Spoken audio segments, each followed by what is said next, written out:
was Northamptonshire, being put into bat, declared their innings closed on 597 for 6. In reply, Warwickshire moved their score onto 394 for 4. In matches where the Home Authority has confirmed that floodlights are available for use in the competition, if it is in the opinion of the umpires that natural light has deteriorated to an unsuitable level, they may authorise that floodlights be turned on so that the match may continue in acceptable conditions. However, if in the opinion of the umpires artificial light then exceeds natural light, making it difficult to see the red ball against the surround, play may be suspended in order to maintain player and spectator safety. The match officials for this game are umpires Michael Bunt and Peter Hartley, the match referee Steve Davis, and scorers for Northamptonshire Quinton Jones, and for Warwickshire Mel Smith. Play is due to get underway at 11 o'clock.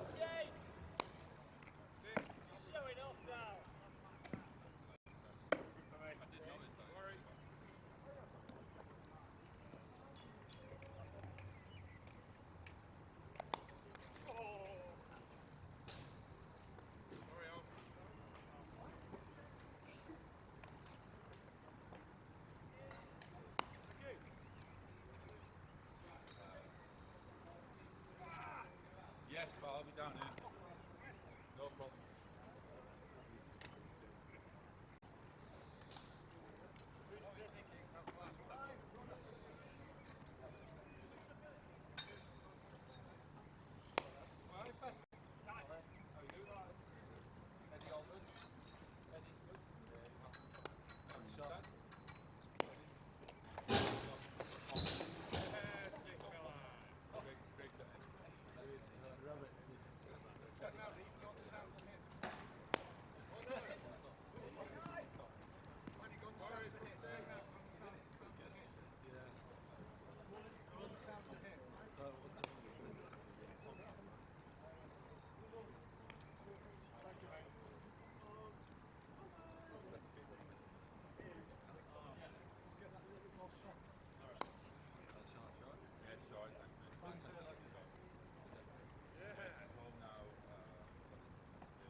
Days like this one.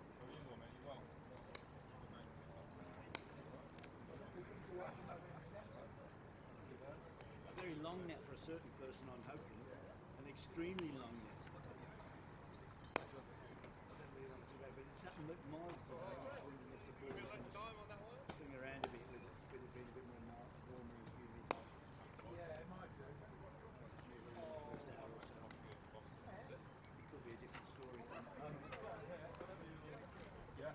Sort of conditions that they wanted on the first morning. Do you have any idea why the decision was taken?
Please welcome our umpires, Michael Burns and Peter Hartley.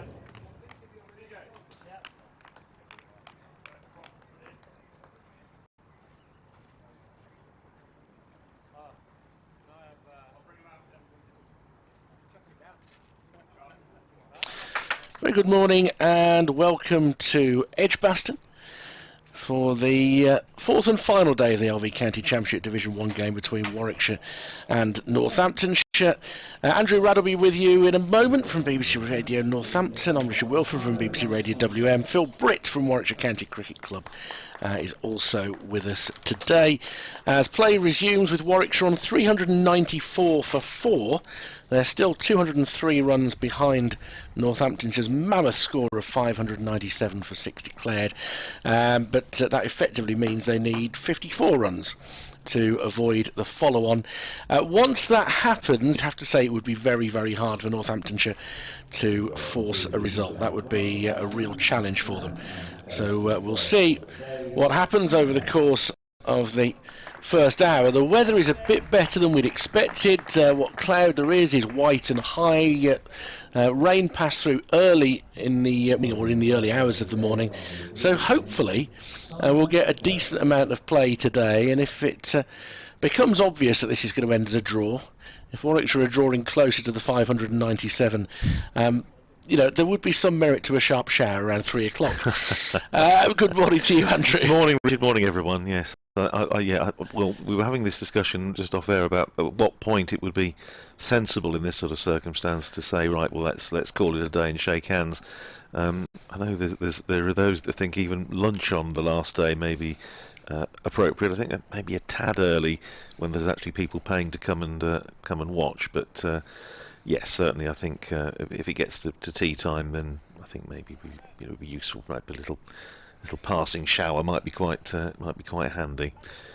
It is going to be Simon Kerrigan, who's already bowled 36 overs in this innings. 36 overs, 2 maidens, no wicket for 130. At the risk of sort of straining the point a wee bit, he is still looking for his first championship wicket of the season. It's his third match. He's bowled nearly 80 overs, and it's unusual for a bowler of Simon Kerrigan's class not to have struck yet, but he will obviously be keen to do so presently. Have you got a piece to do at 11, Richard? Or I will have, but you'll get this over him before that. Probably. Kerrigan then, first ball of the day, round the wicket to Sam Haynes, who plays it defensively back down the pitch, fielded by Kerrigan in his follow-through. 394 for 4. Haynes on 140. Kerrigan in again, bowls to Haynes studiously forward, plays it back down the pitch for Kerrigan to field off his own bowling, and there's no run, as Richard said. No sunshine out at the moment, but the cloud is pretty high. And as far as the forecast is concerned, pay your money and take your choice. Kerrigan in again, bowls to Haynes, who's almost crouching over that ball to smother any spin there may be, and I think that's probably very little, judging by yesterday's play. Here's Kerrigan in again. Again, forward defensive goes Haynes, back down the pitch, Kerrigan fields, just a slip in place, Ricardo Vasconcelos. Other than that, there's a man in tight in at short mid-wicket, Emilio Gay. 5 in a ring, saving 1. Kerrigan in again, bowls to Haynes. Defensively up to Will Young, who's feeling there at short extra cover. And there's no run, and yes, I think it's going to be a quick over from Kerrigan. And is it going to be a maiden? Yes, it is, because it's outside the off stump. A little bit of bounce goes through to Lewis McManus, so his first feel of the ball in this fourth and final day's play. And that's a maiden to Kerrigan. End of the over, 394 for 4. Haynes is 140, Matt Lamb is 47. Only his third maiden in 37 overs, Yes. so a minor triumph from that point of view. I don't know whether Kerrigan taking the first over is a sign of where Northamptonshire feel this game is going. But I suspect that might be the case. I can't imagine there would have been an enormous amount of collusion between the two captains overnight here, in that I think it would be very hard to judge and set a target that would even dangle a carrot. And in fact, why would you do that with the number of points that there are for a draw these days? That's the thing, isn't it? And that's a big, big factor. And Jack White is going to be the man who takes the first over from the Birmingham end. The third new ball is 23 overs away, but I think the race will be run if we get to that point in terms of the follow-on will probably have been averted. I'll do an update in about 30 seconds time for local stations, which may or may not clash with this first ball of the second over of the morning, with Matt Lamb on strike, looking to build on what has been a thoroughly good start to the season for him. Resisted the temptation to try and get through to his 50 before close of play last night, as White continues to stretch. Comes into bowl now to Lamb, who defends him back down to mid-off, and there'll be no run. Yeah, here at Edgbaston, Warwickshire resuming on 394 for 4, knowing they're just 54 runs away from avoiding the follow-on, and at that point you would imagine this match is almost certain to end in a draw. Sam Haynes, whose highest score, his big double 100, was against Northamptonshire 8 years ago, is on 140 not out. He'd like to go big given the opportunity today. Joined by Matt Lamb, who's had an excellent start to the season, back in after injury this week, and he is on 47. They got through the first 7 balls of the morning without any incident. Warwickshire 394 for 4. As the next ball by White is just clipped into the leg side, and there's no run. Just note on the BBC Radio WM bulletin, they're just mentioning the very, very sad passing of Andrew Simons, the Australian all-rounder who was born here in Birmingham, who played county cricket for 3 or 4 different sides, but was an outstanding white ball cricketer for Australia. Played a good number of test matches as well, but as a one-day player, just exceptional. There's a rap on the pads here for Matt Lamb, and a big shout from White. Would have been a question of whether it was hitting him in a line or not, but that's another good delivery from White, who's having a good week here. And it was very noticeable yesterday, Andrew. I just want to complete what I was saying actually about Andrew Simons, that we, our thoughts are very much with him. He was a cricketer that I think we all enjoyed watching. Wonderful cricketer, and we're losing too many great cricketers far too young, aren't we? It's desperately sad. It's been a really bleak year from that point of view so far. So White comes in again and wraps the batsman on the pad. It goes out on the offside. Talking about Jack White, I thought yesterday the amount of support he was getting in the field when the ball was following him, and he was quite tired. He got through a heavy workload. He's in his 27th over of the innings here. I thought that was really good. I think that for him, the message he's getting from his teammates is, "You've done really well this week." Yeah, I would agree entirely. And in fact, I mentioned this when I had a chat with Northampton's head coach John Sadler after close of play last night, and he said he's obviously Jack White is a very popular member of the squad. We'll come back to that in a second. White in again, pushed up towards mid-on by Lamb, and he's hitting his straps first thing this morning as well, isn't he? He is. No, he's certainly taking his chance well. So this is his first championship outing of the season, and he one or two of us felt he might possibly usefully have had a game down at the Oval last time out, but he's certainly done himself no harm at all here. And interestingly, John Sadler actually picked up on exactly that, and he said he was very pleased to see the reaction from his players. I think it was that over when he was sweeping and 3 balls in a row went to him towards the end of the day. White in again and just defended back into his follow-through, stoops to pick up left-handed.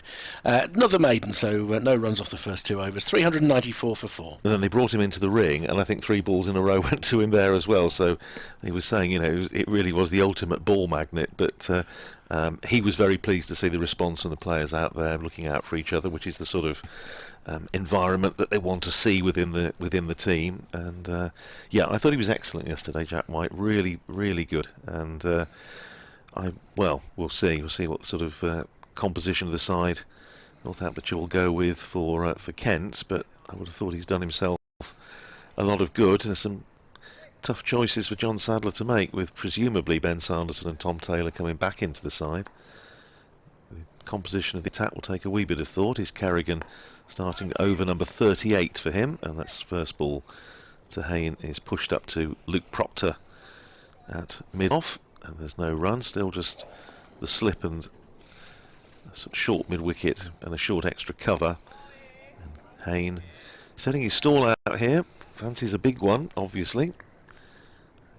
really got a double 100 against Northamptonshire in the nicest possible way. Northamptonshire supporters sick of the sight of him, I think, over the years. Here's Kerrigan in again, bowls to Haynes, who plays that back down the pitch. Proctor just swinging his arms. Maybe he's going to have a little spell again. He's been excellent in both departments in this match. Kerrigan flying that one up a little bit more, and Haynes pushing out into the covers, fielded by Will Young. Not too many people in this morning. Maybe the overnight rain has put a few off, and the forecast says a little bit iffy for later in the day. Maybe they're all still recovering from Eurovision, like you, Richard. Well, I'm recovering. And Phil as well. Phil's a big fan. Today's crowd is what the word smattering was designed for. Yes. Here's Kerrigan, bowls again to Lamb, and again just pushing it up to Young at short extra, and there's no run. Yes, it is a serious smashing. I'm just looking to see if our gentleman in the back of the Holly stand.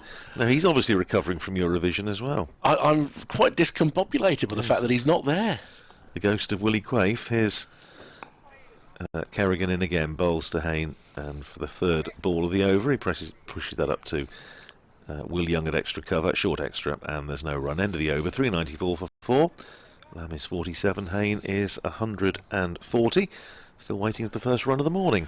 I mean, at the risk of conflating these things, maybe a top 2 finish for the UK in Eurovision has meant that the ghost of William Quaife no longer will lurk in the back row of the Hollies. Well, there's a thought. It could be that was what was needed to end the curse. To exorcise the ghost of Willie Quaife. Well, there you are. Well, I think I did predict, we were here yesterday, that we'd end up on the left-hand side of the leaderboard in Eurovision last night.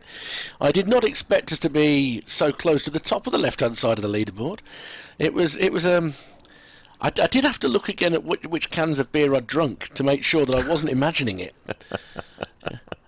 and it turns out I wasn't. The first run of the morning is clipped through mid-wicket by Matt Lamb, a ball that dragged down towards his pads by Jack White, and he'll get a comfortable single out towards the fielder, who is sat quite deep. 48 to Lamb, 395 for 4. There are 2 slips in place, a backward point, extra cover, mid-off, mid-on, mid-wicket, reasonably short. It's a deep square leg, really, just in front of square, and a long leg, and that's protecting longer boundary on the Priory side side of the ground, which is the next priority, I think, for redevelopment at Edgbaston. I remember when it felt quite new over there. That was a while ago now. As Sam Haynes gets his first run of the morning as well. Similar vein, just working it through mid-wicket. A bit further on this occasion for Matt Kelly to run to go and gather the ball. But Haynes up to 141 and 396 for 4. It does look like the bit that needs work. More than any other. The family stand is, and the next section around, and the older executive boxes there as well. I spent some time in some of them. I had a friend whose company had one. When it was vacant, they let us go with our picnic. Not that we were meant to, but that's neither here nor there. Forward comes Lamb, pushes out square on the offside for a single. He's to 49, 397 for 4. I know the memory can play tricks, Richard, but am I right in saying that years ago that there was a bar over that side of the ground? It was like a members' bar with big glass windows that I seem to remember watching the odd game from, and was just here as a spectator. Further to your left, where the double tier stand is now, that's where you would have had the members' bar and restaurant, and it was a very good viewing area. It had a few rows of seats in front of it. Yeah, I do remember watching it. Used to slip in there when I was a teenage member. So Haynes guides the ball towards mid-wicket, got up on him a bit more than I think he'd anticipated. And there's no run, it remains 397 for 4. I don't think there's any part of this ground I haven't watched cricket. Because particularly when you're a young member, I used to score, so you could only move in the break between intervals and whatever. I'd sit there with my scorecard. But you would try every bit of the ground at some point. Yeah, that's very true. I think I'd probably say the same about Wantage Road, including some bits of it, of course, that you can't watch now because it used to be the football pitch. True enough. As this is wrapping Haynes on the pad, it's a strong appeal, but they're going to come through for a leg bite. 398 for 4, and again it has, like virtually every appeal from both sides in this game, it's hit him outside the line of off stump, but that's logic, that's where the bowlers have been aiming for. Because to the right here, which is now part of the pavilion, that would have been the two-tier, effectively the ladies' stand. Yes. And I remember a championship match against Gloucestershire where I had to throw the ball back twice. It was only me and my friend who were up there in the top tier. And Norman Gifford was batting with Tony Merrick, big West Indian fast bowler, who went on to have a little spell at Kent. Tony Merrick could hit a long ball, and he did a couple of times in what was a rather entertaining, it was on the 9th or 10th wicket partnership. White is in again, driven nicely by Lamb, but that won't bring up his 50 because he's picked out mid-on. Proctor does the fielding, I think, is it? 398 for 4. It wasn't actually the highlight of that partnership wasn't so much the 2 sixes. It was watching Jack Russell keep up to the stumps to everybody, whatever their pace. Well, what an artist that Jack Russell was behind the stumps. Well, indeed, with easel and paints. I do remember a match in. I'm just trying to find it on my screen. That watching Northamptonshire play here, it would have been, I think it was 1987. And what made me think about that, sitting in those seats and in the bar, because there used to be a certain amount of ire and bile directed at the Warwickshire players from some of the members in front of there. It used to get a little bit fruity at times. Here's Kerrigan starting another over to Haynes, who plays that defensively back down the pitch. And you mentioned there Norman Gifford, and I seem to remember on that occasion Gifford getting a certain amount of stick. Here's Kerrigan again, and bowls to Haynes, plays that down to backward point, where it's fielded by Jack White, who seemed to have the same experience that Matt Lamb did the day before. Virtually every ball went to him yesterday. He had a very, very busy day in the field and busy day with the ball as well. Here's Kerrigan, bright sunshine now, and Haynes pushing defensively forward up to Will Young at short extra, and there's no run. Yes, that was a game when Norman Gifford rather delayed a declaration and left Northamptonshire needing just over about 220 odd down the pitch coming Sam Haynes, and just pushing out when he gets there to Young at short extra. And it was a little bit of a cautious declaration, left Northamptonshire 220 in I think 27 overs, but Wayne Larkins and Rob Bailey went mad and gave Northamptonshire a terrific start and a chance to win it, and inevitably then wickets fell short, and Haynes going back and punching that away past Young at extra cover, but there is a man sweeping back on the cover boundary, Matt Kelly, who keeps it to a single. One more to Haynes, 142 to him, and Warwickshire up to 399 for 4.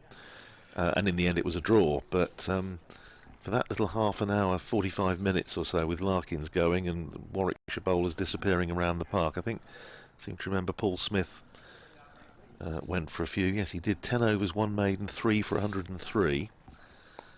And that's played down again into the covers where White fields, but Matt Lamb is able to come through for the single that gives him a half century. Well played, Matt Lamb. 50 to him on 87 balls. And it also brings up the 400 for Warwickshire, who at the end of that Kerrigan over are 400 for 4. Lamb 50 off 87 balls, Haynes on 142.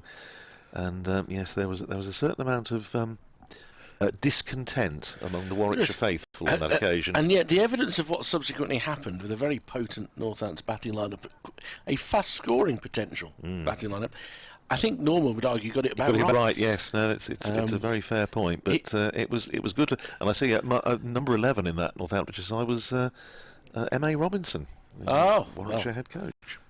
Must have been a young man then. Yes, that was his first his season of his first class debut for Northamptonshire.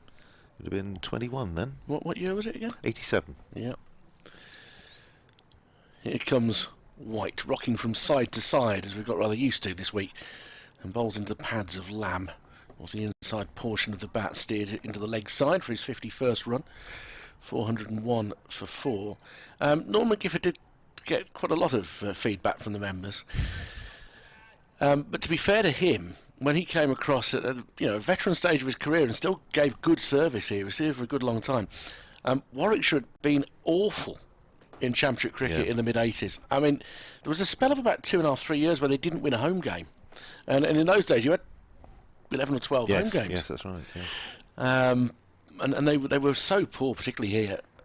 Haynes defends off the back foot, and he started to establish what was a bit of a change of culture. And by the time that Warwickshire were emerging into the 90s, they were in a better position to move forward. So he wasn't necessarily somebody who would win friends, because he could be quite grumpy, yes, Norman, but he was very, very serious about his cricket, and perhaps brought an element of professionalism back to a team that needed it. Yes, I remember Gifford getting some stick from the Northamptonshire crowd the year after that in '88, when Northamptonshire won after following on. White just back of a length, forward comes Haynes and defends into the offside, just looking to start again, Sam Haynes, and stick around as long as he can. Which was an extraordinary game of cricket, and finished up with Warwickshire being set a fairly small target in the fourth innings, but making a bit of a hash of it. And I seem to remember Norman Gifford was the last man out, and I think he was given out LBW and wasn't very happy. And the West Stand got on to Gifford then, very early on in the season, if I remember rightly. White past the umpire in just outside off stump and across to defend is Haynes. His first movement tends to be towards off stump, and he just checks on that one and plays it out to the offside. Still 401 for 4, a further 47 needed now to avoid the follow-on. Yeah, I found that game. Warwickshire made 415 in their first innings, with centuries for Asif Din and Dermot Reeve. Stabbed into the offside by Haynes. Comfortable single. There's nobody short at point, so Keir has to move round from cover. Haynes 143, 402 for 4. Northamptonshire bowled out for 170, 3 wickets apiece for the aforementioned Tony Merrick and Paul Smith. Followed on, made 363 runs all the way down the order. Top score was Rob Bailey with 60. Duncan Wilde made 58. Left Warwickshire needing 119 to win, and they bowled out for 112. Oh, what a finish. Of which Asif Din made 48. White in to complete the over. Forward in defence is Lamb. The fingertips of White, picks it up at the second attempt. 402 for 4 at the end of the over. Winston Davis 4 for 44, Alan Walker 3 for 40, and Richard Williams 3 for 9, including the last man. It was Norman Gifford, and he was an LBW. He was caught at slip, and I seem to remember he seemed to sort of suggest that he hadn't hit it. Went to Wayne Larkins at slip, but he was given out, all out for 112, and it was the first time since 1906 that Northamptonshire had won a championship match after following on. So it was a memorable one. It was a good game. Right, well, it's going to be Simon Carrigan, who's certainly not short of work in this match. He's just about to bowl his 40th over. 402 for 4, so 10 runs added this morning in the first 20 minutes or so. And as Richard was saying, the forecast yesterday was pretty pessimistic as far as today was concerned, but the moment, the clouds are high, there's a bit of sunshine around, some blue sky.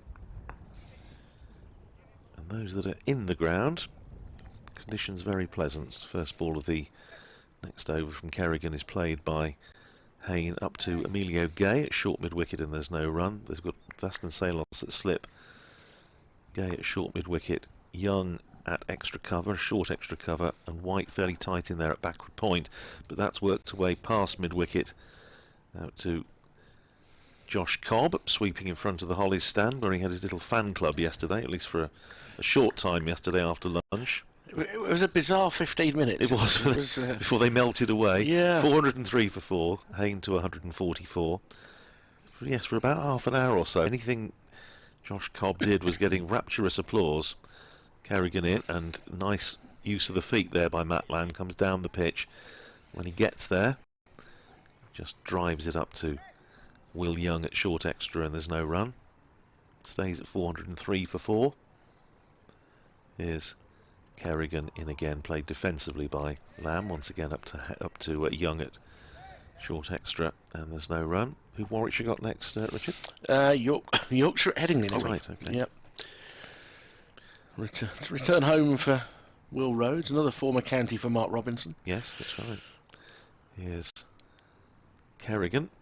Round the wicket again, bowls to Lamb, who pushes it again, up to Will Young at extra cover, who's having a busy morning in there so far. Yeah, Northamptonshire hosting Kent. To reintroduce ourselves to Wantage Road after three consecutive away games. Trying to remember where the ground is. I think you'll manage. I think I'll manage, yeah. Here's Kerrigan round the wicket bowls, and that's driven by Matt Lamb. Not completely in control of that. It goes off a thickish outside edge perfectly safely because there's no gully. But it's a long chase down there for Jack White, which we seemed to spend a good part of yesterday describing. And he come through for 2 more runs. 405 for 4 at the end of the over. Matt Lamb is 53. Sam Haynes is 144. Some of the other Division 1 games in the final day, obviously yesterday Somerset beat Gloucestershire by an innings, but honours to Jacob Bethel, who scored 37 and 61, the 18-year-old on loan from Warwickshire for Gloucestershire in that game, which was second top scorer in the first innings and top scorer in the second when all hell was going on around him. Kent are going to try and bat all day to avoid defeat against Surrey. They're 103 for 1, still 338 behind. Ben Compton, who's batted long a lot this season, is on 56, and the night watchman Matt Milnes is on 12, so he's hanging around. Yorkshire are, like Warwickshire, trying to make sure they avoid the follow-on. Now, it's a bit of a harder task for them because they've only got 2 wickets left. They're 374 for 8, trailing by 192, and that's already quite a lingering 9th wicket stand between Jordan Thompson and Stephen Patterson. They've already added 43, so work to be done there as Jack White approaches, and Haynes just gets into line and defends it into the onside, and it's picked up by Gay. In Division 2, Worcestershire batting in their second innings started 197 runs behind Derbyshire, and they're 77 for 1 with Libby on 31 and Azhar Ali on 14, so they're going to spend the day looking to bat time as well. Cracking finish at Chester Street, that's the place to go, and you still get out in time to go down the local carvery for lunch. 191 the target for Glamorgan, they're 81 for 4, 3 more wickets for Matt Potts. As Haynes pushes forward into the offside, there's no run. Potts being linked with a he's making making a serious statement, isn't he? Impressed me certainly. I played against Northamptonshire in a T20 I think last year and looked to have a bit of pace. Leicestershire are going to need something special today to avoid defeat against Sussex. They're 201 for 6 in their second innings, still 39 short of making Sussex bat again. Helmade 68, Azad 54, Mulder 36.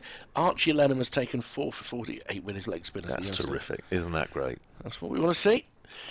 And I'll give them one other score in a moment, but it's going to be a fun day at Lords. There's a really short bouncer. You've got to get above head height from White, ducked under by Sam Haynes. The Middlesex target to beat Nottinghamshire is 516. They're 80 for 3 in the 44th over. Sam Robson is 59 not out. Everybody else is struggling. Peter Hanscom just isn't making runs this year, and he's gone for 7 off 46 balls, a wicket for Pattinson. But Middlesex are going to be hard pressed to avoid defeat in that one. And there is a test match being played this week, which suddenly appeared on the horizon. Sri Lanka are 206 for 4 on the first day against Bangladesh. Matthews 87 not out. As White gets one past the outside edge of the bat of Sam Haynes. Now that's the line where he's troubled people throughout. When he really bends his back, every now and then, he gets a little bit more pace and a little bit more bounce. And it would be very interesting to see, absolutely right, and it would be very interesting to see from Northamptonshire's point of view if, and I don't know what the thinking is, but were they, say, to go back to the model that they used against Essex at Chelmsford when they went in with the 5-seamers, if White was one of 5-seamers and was actually able then to operate in shorter bursts, it would be. I just think he's bowling so well at the moment. I think it would suit him down to the ground, and I think he might actually see a bit more reward for his efforts than he has here. White steered into the offside by Haynes. They come through for a quick single. It was a sharp piece of fielding by Keogh. It came across from cover into the point area. Had a throw at the stumps to see if he could catch Matt Lamb napping. Well backed up by Northants. They give away 4 overthrows yesterday. Oh, and it sounds like we're having more trouble with our sound. I'll let you pick up, Andrew. And yeah, okay, yeah. Richard was just going to do a bit of get the boffins onto that one with the leather elbow patches and corduroy trousers. 406 for 4 it is. Gorgeous morning now, bright sunshine as White steams in from the Birmingham end, bowls, and that's cut away by Matt Lamb, and no chance of stopping that. There's Josh Cobb out sweeping on the cover boundary, but nobody in there at backward point, and that raced away for 4. 410 for 4 at the end of the over, with Haynes on 145. Matt Lamb, having just hit that boundary, goes up to 57. Northampton's 12th man, Freddie Heldrick, comes onto the field with, I don't know, with whether it's medication or sunglasses or a drink or whatever it is, but he's just on the park at the moment. And it is going to be Simon Kerrigan to continue. 40 overs, 4 maidens, no wicket for 135. Kerrigan in the innings so far. And yeah, Freddie Heldrick seems to be, he's now being Proctor sort of telling him where to head off the field. In the politest possible terms, I'm sure, telling him where to go, if you see what I mean. And Kerrigan about to start another over. 410 for 4. Warwickshire resuming this morning on 394 for 4. 38 more runs to avoid the follow-on. Make that 37 as the first ball of the over is on-driven by Sam Haynes up to Rob Keogh, fairly deep at mid-on, and there's an easy single. 411 for 4, and Haynes goes up to 146. So another possible milestone beckoning there for Sam Haynes. Kerrigan in again, bowls to Lamb, just straightens that a little bit. Very little turn available for the spinners. Just ask Danny Briggs or Rob Keogh as well, but that one just straightening a touch, but played solidly enough by Lamb. Sun goes behind a cloud, flighted up by Lamb, who goes for rather an extravagant drive away through extra cover. There's an inviting gap, but he, in the end, doesn't time it at all, and it just runs down off a bottom edge into the onside, where it's fielded by Emilio Gay. Was slightly done in the flight there, and that one just turned and bounced a little bit from Kerrigan, so a little bit more encouragement for him, but it's steered down wide of the only slip, Ricardo Vasconcelos, who then has to chase it back towards the third man boundary, and they come through for a couple of runs. Takes Lamb to 59, and Warwickshire up to 413 for 4. Remember, the target to avoid the follow-on is 448, so another 35 runs required. Here's Kerrigan just having a little chat with Will Young at short extra. Kerrigan fires that one in quicker, and it's punched away wide of Young, who's fairly close in there at short extra, as the name of the fielding position might suggest. And it goes out to Matt Kelly, who's sweeping on the cover boundary. And there's time for an easy single. Takes Lamb to 60, and it brings up the 100 partnership between these two. Sam Haynes and Matt Lamb for the 5th wicket. Warwickshire up to 414 for 4. 100 partnership coming up in 198 balls. Kerrigan in again and worked into the onside, this time by Sam Haynes. It goes down to Gareth Berg at deep backward square. And there's another run on the total, and he nicks the bowling as well. So Haynes is 147, Lamb is 60, and Warwickshire 415 for 4. So another 33 more runs required. Freddie Heldrick, Northampton's 12th man, reappears on the field with a few, 1 or 2 other requests to go along with. He seems to be delivering something to each of the players. It can't be hand warmers, because it's certainly not a remotely cold morning, but anyways, he's trotting off the field. And we have a change of bowling, I think, for the first time this morning. Jack White taking a break, and it's going to be Matt Kelly, who had a relatively light workload so far in this innings. 18 overs, 4 maidens, 1 for 51 so far. Picked up the wicket of Rob Yates, what seems a very, very long time ago, back on Friday evening, but didn't bowl a great number of overs yesterday. And he's going to start a fresh spell from the Birmingham end with the city behind him. And originally 2 slips, and now they're changing it to 1 slip and, well, a 4th slip rather than a gully.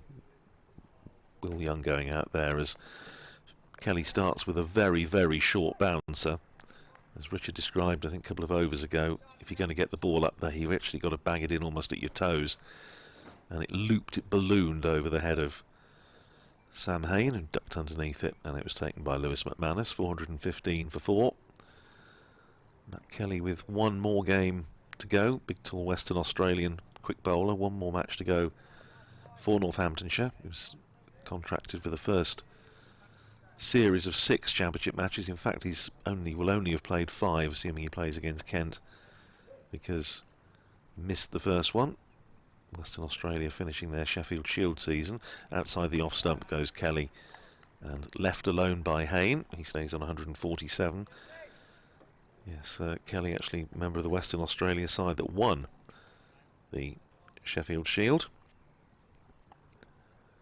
but it did mean he missed the start of the county championship season here, missed the match against Gloucestershire, as did Will Young, who was still involved for the Black Caps in their one-day international series against the Netherlands, during which he scored his maiden ODI 100 against an Netherlands attack including Northamptonshire's Brandon Glover. Here's Kelly running in again to bowl to Haynes, who pushes that down through backward point. That's just Josh Cobb down there, still on the boundary. He's moved round a bit. He was at cover. He's now at deep backward point, and they come through for another single. 148 to Haynes and 416 for 4. The total. 32 more runs required to avoid the follow-on. At which point, it must be said, the game is pretty much dead. I mean, as it is, prospect of Northamptonshire taking the last 6 wickets before Warwickshire can score another 32 runs and then bowling them out again. Well, if you're a betting man, even if you're a betting man, I would keep your money in your pocket. Here's Kelly in again, bowls to Lamb, plays it up to short mid-wicket, where it's fielded there by Emilio Gay. A little bit surprised Emilio Gay didn't get a bowl yesterday, so he does have a little bit of previous as a partnership breaker, as we were discussing on commentary yesterday. But when you think we're in the 146th over of the innings, and he hasn't had a bowl yet. Kelly turning at the end of his mark, sun behind a cloud at the moment. A little bit of breeze coming from our right as Kelly comes in, bowls short to Lamb, who pulls it down to long leg, where Kerrigan fields, and they come through for one more run. Takes Lamb to 61 and Warwickshire to 417 for 4. We sorted out the boffins, Richard? No, Okay. we have continuing technical difficulties for those people who are hoping to listen online. So at the moment, largely you're getting us on the Warwickshire County Cricket Club feed. I shall get out of the way so that I can field any further calls towards this in the next few minutes, and I shall give you the thumbs up when I know you're back online and Phil will come into place. But, Okay. but yes, we're having some issues still. Oh dear, fair enough. Okay, well, we couldn't have a better man on the case.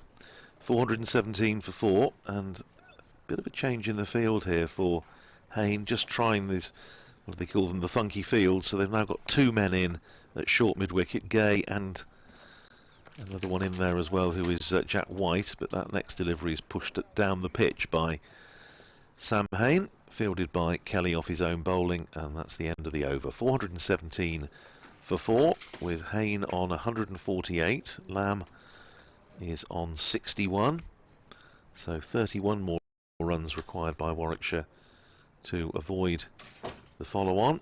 I'm sure Richard will be sorting out the issues with the, at least as far as the BBC website is concerned, but I say it is available certainly on the Warwickshire website and the Northamptonshire website as well. And very good morning to Phil. Good morning, Andrew. Morning, everybody. I tell you what, you've done very well to be looking so bright-eyed and bushy-tailed No, after it was a late old night last night. Never mind. Very late night. Yes, I got up this morning. I thought, forgot I got to go to work almost. Well, here's Kerrigan starting another over and tossed up by Kerrigan, driven up to mid-off, and there's a misfield there by Luke Proctor, which allows them to come through for a single. So it takes Matt Lamb to 62. He is fallible, Andrew. Well, I was going to say he hasn't done very much wrong. It must be said in the last last 2 or 3 weeks really, but yeah, misfield there gives them a single. 418 for 4. Carrigan into his 42nd over now. Round the wicket again, bowls to Haynes, who's in behind that, playing it back down the pitch, and rather than make Simon Kerrigan retrieve it, the obliging Will Young comes in from short extra and fields and flicks the ball back to Kerrigan, who is in again, and bowls to Haynes, who forces nicely off the back foot, but there is a man sweeping on the cover boundary. Jack White is out there in front of the Brumbrella, and they come through for another run. 419 for 4. Haynes up to 149, so one run away from his 150, for which he has worked, it must be said, extremely hard, having not made a Championship 100 so far this season. 376 balls he's faced now, and that's driven and dropped at short extra cover by Will Young, of all people. Matt Lamb just trying to drive it. I think he caught it right on the bottom of the bat, and it went low to Will Young at short extra, and he's put it down, and he can't believe it, and I don't think anybody on the ground can believe it. Simon Kerrigan isn't terribly chuffed about that. His next ball is just short of a length and forced up on the offside by Matt Lamb, and well, 42nd over, he's 0 for 140. He hasn't taken a championship wicket this season. Flighted up by Kerrigan and driven by Lamb, but it's fielded by a penitent-looking Will Young. But that is just such a surprise. He's a wonderful fielder. Usually it's slip, of course, but he's put that one down with Lamb on 62, and at the end of the over, 419 for 4. Simon Kerrigan must be thinking, what have I got to do to take a wicket? 419 for 4 it is. Haynes is 149 and Lamb is 62. Yeah, so the first target Warwickshire got 448, which will avoid the follow-on, so that's now just within 29 runs. And at that point, I think we're just playing to finish the game, really, aren't we? Yes, absolutely. You know, in all honesty, it'd be impossible on this wicket. There's absolutely no sign that it's doing anything to help the bowler at all into day 4. Sometimes, you know, you start to say, oh, it'll take spin. This is taking nothing at all. And there's your debate. Is this a good cricket wicket? People will be asking. Here's Matt Kelly from the Birmingham end, and forward comes Haynes. Just runs it into the onside. Yeah, it's a good question, isn't it? It hasn't really given the bowlers any sort of help at all. I mean, we were having this discussion yesterday, because I know there'll be Northamptonshire supporters who'll be thinking, well, you know, you go into a match without Ben Sanderson, without Tom Taylor, what do you expect? But I'm not saying that they wouldn't have had maybe more success than the bowlers there, but I don't think we would have been looking at bowling Warwickshire out twice on this, to be honest. No. Even with Sanderson and Taylor, it is very flat. Kelly in, bowls, Haynes cuts this one away to deep backward point to complete his 150. That 150 has come off 378 deliveries. So Sam Haynes, who I think must look at the fixture list and think, oh, Northampton are in town. Yeah, I did say earlier, Phil, in the nicest possible way, Northamptonshire supporters and probably Northamptonshire bowlers are sick to death of of seeing Sam Haynes. Fine player that he is. He does seem to relish playing against Northamptonshire. It's funny how this happens quite regularly, that a player does particularly well against one side. Well, they'll be looking forward to June the 26th when Warwickshire come back to return fixture and come back to Wantage Road. Yes. Northamptonshire Former Players' Day, that as well. So oh, is it? A few great names, I'm sure, enjoying the hospitality of the club. Kelly comes round the wicket to Lamb, and a little bit short, and actually it was a really good delivery, because Lamb a little bit late on taking the head out of the way. It was a well disguised short delivery, and in the end Lamb I gather we're back on sound. If you've lost us on sound for a while, we have a technical problem which Richard has now resolved, so thanks Richard, and hopefully we're coming through loud and clear. You haven't missed a great deal. Warwickshire progressed to 420, and Sam Haynes has just completed a couple of balls ago his 150. and Warwickshire needing a further 28 to avoid the follow-on. Kelly from the Birmingham end is in, bowls, and Lamb plays it away into the offside. There's no run. Lamb's on 62 and Haynes is on 150. Yeah, just 28 more runs now from avoiding the follow-on. Just looking at the weather radars, we were talking about the rain. It looks as though most of the worst of the rain at the moment, and there is some about, is quite a lot further south. It's more down not my neck of the woods and sort of Northamptonshire and Milton Keynes way. Yeah, it's sort of tracking across Yeah. into. There is a little bit sort of around Worcester at the moment. I suppose that might be an issue. Kelly in, Lamb pulls with no great conviction out to deep mid-wicket, where White does the fielding. I remember doing a game here a couple of years ago when I think I was on with Rob Gurney, and we were discussing, and I was getting various messages in from people saying where the weather comes from here. Yes. And Yeah. it's I'm sure it is like every ground in the country. It's one of those. There's a few sort of urban myths surrounding it. Certainly at Northampton, we always say if you look over the Express Lifts Tower, the big what Sir Terry Wogan used to call the Northampton Lighthouse, which is over to the west of the town, so it does make sense. Next door to Franklin's Gardens, the rugby ground. If you see rain coming over there, then that's usually heading our way. You get that at Trent Bridge, where if you look over towards the power station, you can see it coming in. As this next one sees Haynes just playing it back to Kelly as he follows through off the final ball of his over. It's end of his 20th over. Hasn't been over bowled, Matt Kelly, in this match. Well, we were saying earlier, Phil, weren't we, that he's been, comparatively lightly used. If you look at the workload, I mean, Gareth Berg's bowled 21, Jack White's bowled 30, Proctor's 16, Kelly 20 now, Keogh 19, and Kerrigan 42.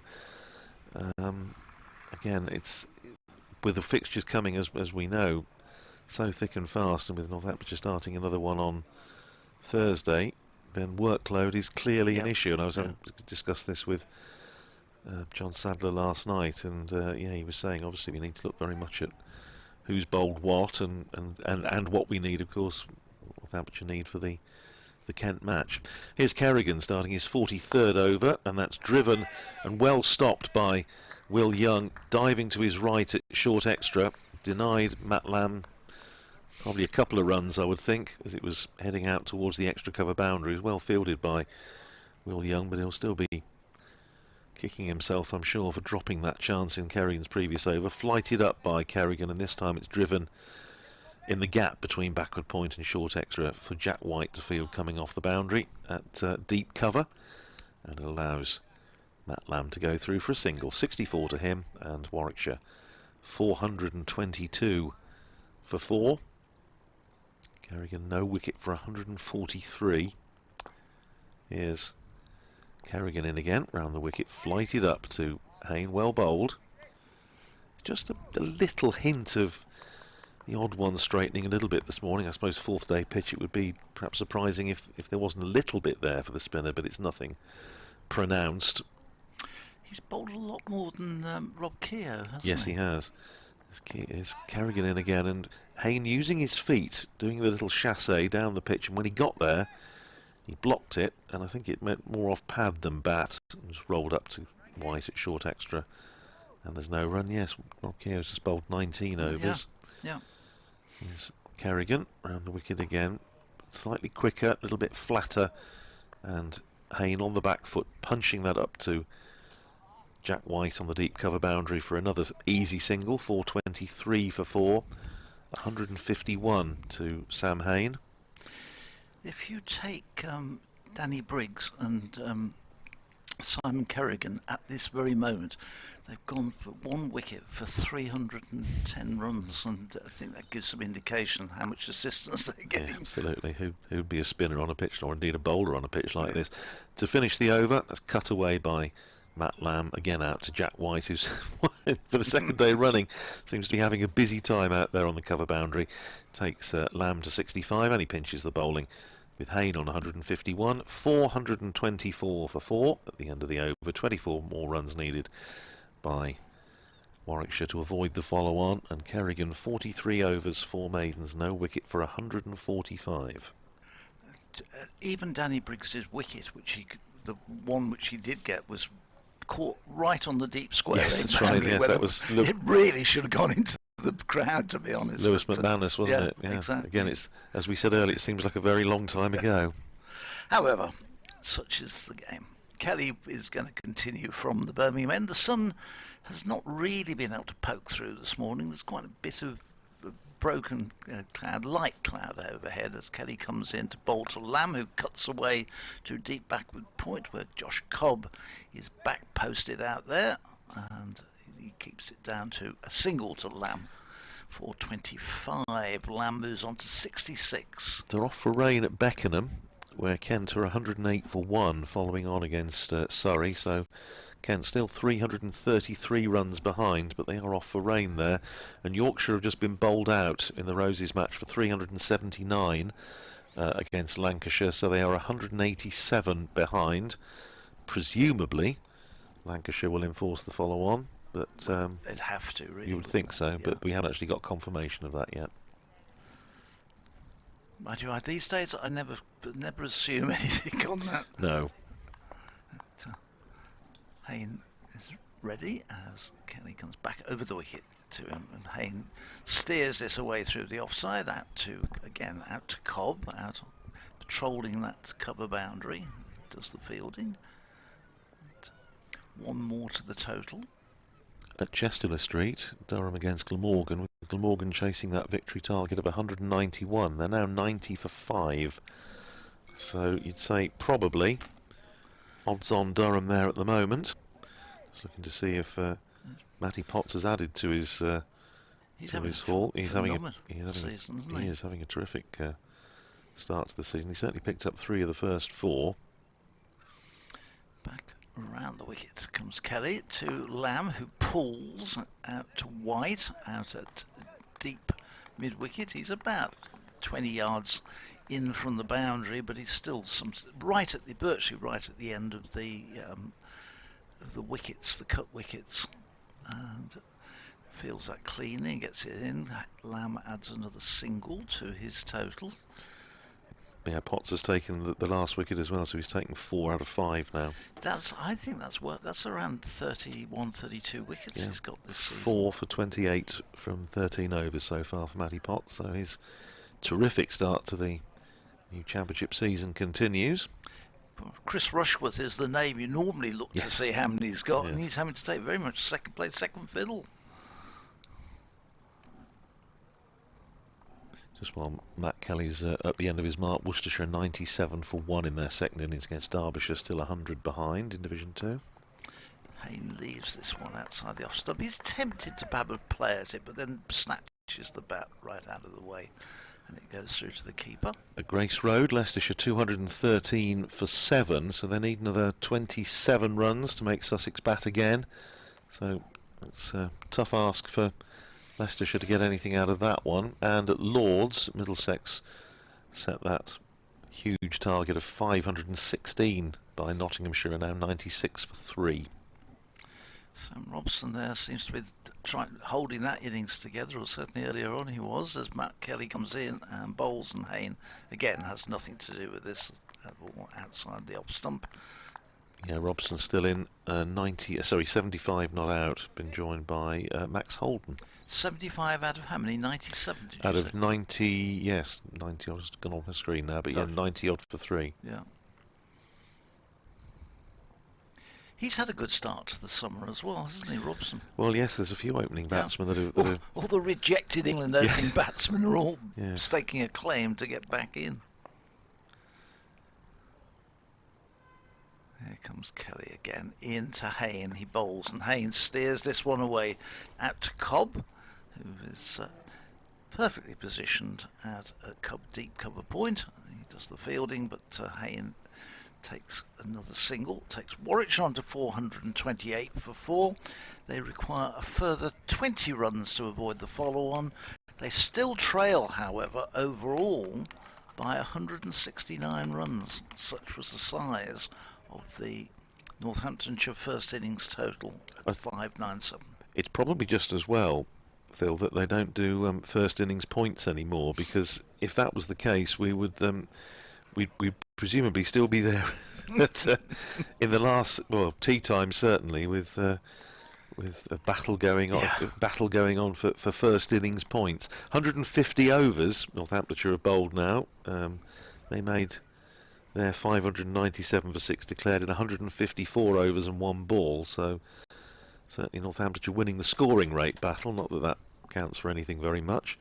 428 for 4, Kerrigan coming in again, optimistic as ever, to start his 44th over. The first ball is played by Sam Haynes out into the covers, fielded by Young, and there's no run. If you're just joining us, Simon Kerrigan should have had a wicket this morning. Matt Lamb was dropped on 62 by Will Young at short extra. Relatively straightforward chance. Down the pitch comes Sam Haynes, and when he gets there, as he's done once or twice, he just plays defensively up to Young at short extra, and there's no run. One or two more spectators drifting in, walking around in front of the Holly stand to the far end of the ground. Kerrigan flighting that one up again to Haynes, who works it into the onside, fielded by Ben Curran, who's on as 12th man in front of the Holly stand out there at deep mid-wicket, sends in his return, and that's another single to Sam Haynes, who goes to 154, and Warwickshire to 429 for 4. Slip in place as Kerrigan tosses that one up to Matt Lamb, who drives out to the ubiquitous Jack White on the cover boundary, and they're through for another single. 68 to Lamb, 430 for 4. You know, we were discussing before we came on air this morning, Phil, with Richard, about at what point you should be allowed to shake hands. Yeah. And that ball worked into the offside by Haynes, giving himself a little bit of room, but not managing to beat Kelly there at backward point, and there's no run. As I say, I think I've certainly had one suggestion that it ought to be lunchtime on the last day. I think tea on the last day may be possible. There's Kerrigan in again, played defensively back down the pitch by Sam Haynes. End of the over, 154 to Haynes, 68 to Lamb, and Warwickshire 430 for 4. 18 more runs needed to avoid the follow-on. What do you reckon, Phil? I think it's a difficult one because you've got paying customers in. That's the issue, isn't it? You have less and less cricket, or sort of red ball cricket for people to watch, and it's going to, you know, everybody seems hell bent on getting less and less games, so that the cricket lover, and there are a lot who are only interested in red ball cricket. Yes, certainly the case. They may not all come, but they come. They want, and I think you are depriving them of something which they get little enough of it anyway. They have 6 months, which a lot of people, and I see it during the winter, working here in the winter, people come in and they say, "Oh, I need 2 months to go to the season starts." They really, it's an important part of their life, particularly some of the older people who are retired, and you know, people sort of say, "Oh, it's only pensioners, etc." But it's a major part because it's social. They see people, they talk to people. So I think it's a difficult one what you do with it. Kelly comes in, bowls. Lamb pushes it out to the cover boundary for another single. So I can see the arguments both ways, but I think there's the only way around that is that you say cricket on the final day is either free or it's it's built in that it may happen and you may stand the risk, but I don't know. I would say you've got to be careful that you don't cut it off lunchtime. I think lunchtime's too early. I do. No, I think tea time, yes, there's an argument. This particular game, if it continues in the way it has for the first 3 days, I could see an argument for saying tea time, just let's wrap it. This one he ducks underneath Haynes, and he goes through to the keeper. Northamptonshire trying another one of those, what John Sadler was describing last night as the funky fields. They've just got no slip, but they've got Vasconcelos in it. It's not really gully, it's more or less sort of fourth slip. And then they've got Will Young in at short cover. So they've got basically an arc of 3 or 4 fielders, if you include Vasconcelos at fourth slip, on the offside fairly tight in. Not quite, I mean, I suppose Young is in a catching position. They've got an extra cover and a mid-off. Then the two short mid-wickets on the other side, Young with Emilio Gay and Jack White. So they're trying something.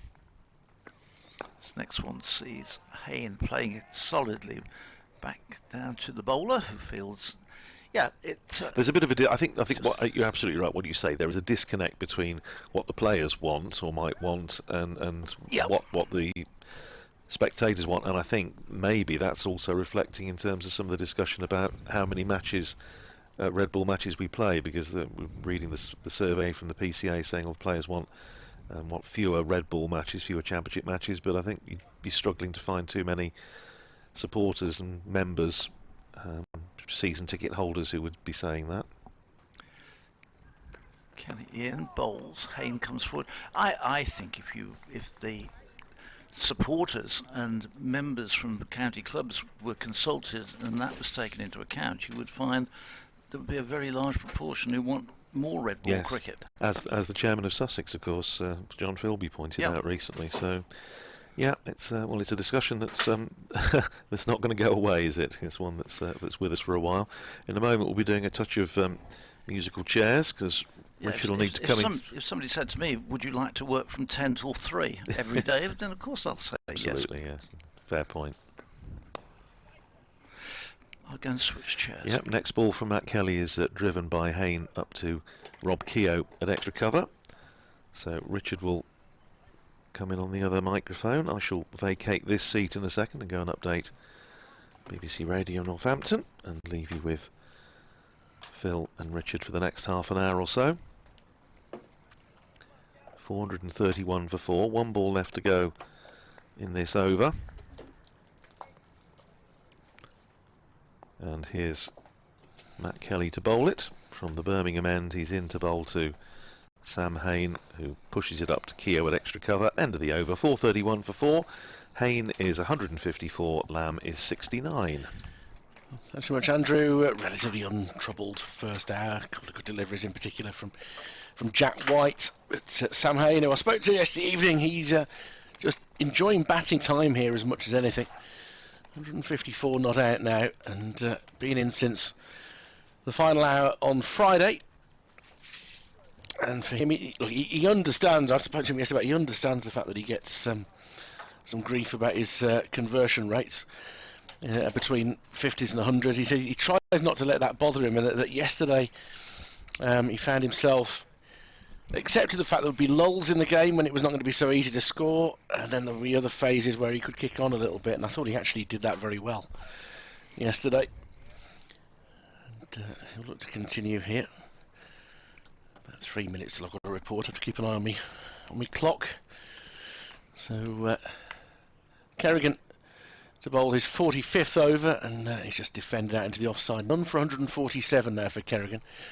Just the 4 maidens. A couple of those have been this morning, and he's just dutifully getting on with it. He shed the sunglasses that he was wearing yesterday. It isn't as bright today. It's just had that drop earlier on in the morning. Yep. As this is the outside half of the bat from Lamb. It's a bit of a smear that goes behind square. It's quite a long chase for White around the boundary's edge, and they'll come back for 2. 431 for 4. Rather splendidly, Matt Kelly then goes to retrieve Jack White's floppy hat. 433 for 4 now. Lamb 71. And for Matt Lamb, it's about not wasting the opportunity that's in front of him here. Yeah, he's had a real opportunity to be at the second century of the season in this match. And the wicket Kerrigan, and that's steered past the short extra cover, but not past the orthodox cover.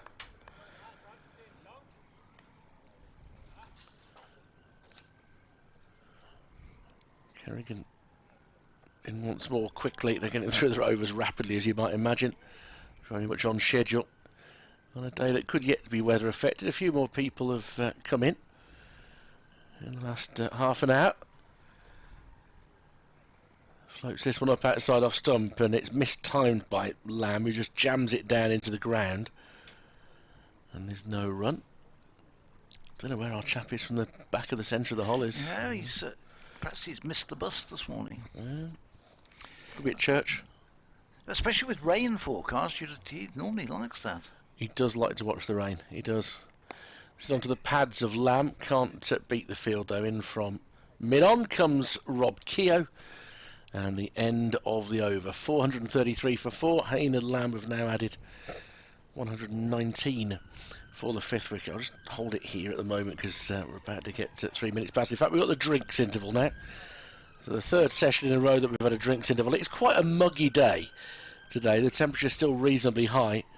And just a little bit more a threat of rain, which I suspect we'll get an interruption at some point during the course of the day. But if it comes after the follow-on is no longer available, then people wouldn't mind it being quite a brisk shower. That's for sure. There's a bit of local football around as well. Villa and Wolves both playing at home in the West Midlands today. They're taking their drinks very keenly here, the Northamptonshire fielders. They've been out there now for 153 overs, which is similar to how long they were out batting. There's the update now.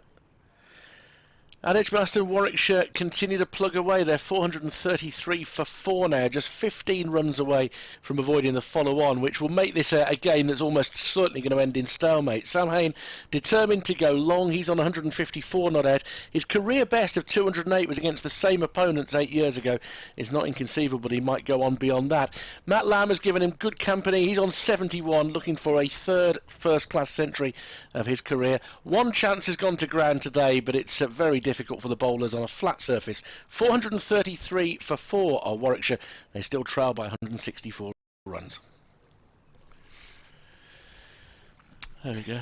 That's the morning in a nutshell. Yes, and Matt Lamb looking for a 3rd first-class century. One of those is already this year. Yep. And at 25, he's maturing into a good county batsman. I believe it's the final year of his contract at Edgbaston. Yep. He's doing the right things, Phil. Well, he can do no more than he's doing. Every time he comes to the wicket, he's taking his opportunities very well. You can tell there's a certain air of well, this game's going nowhere, about the amount of time taken. Resignation, I think, yeah. Yeah, we're still having a drink. In fairness, there's only 79 overs remaining in the day, mainly because Simon Kerrigan has bowled the first hour from the pavilion end, which has put Northamptonshire way up on the bowling rate.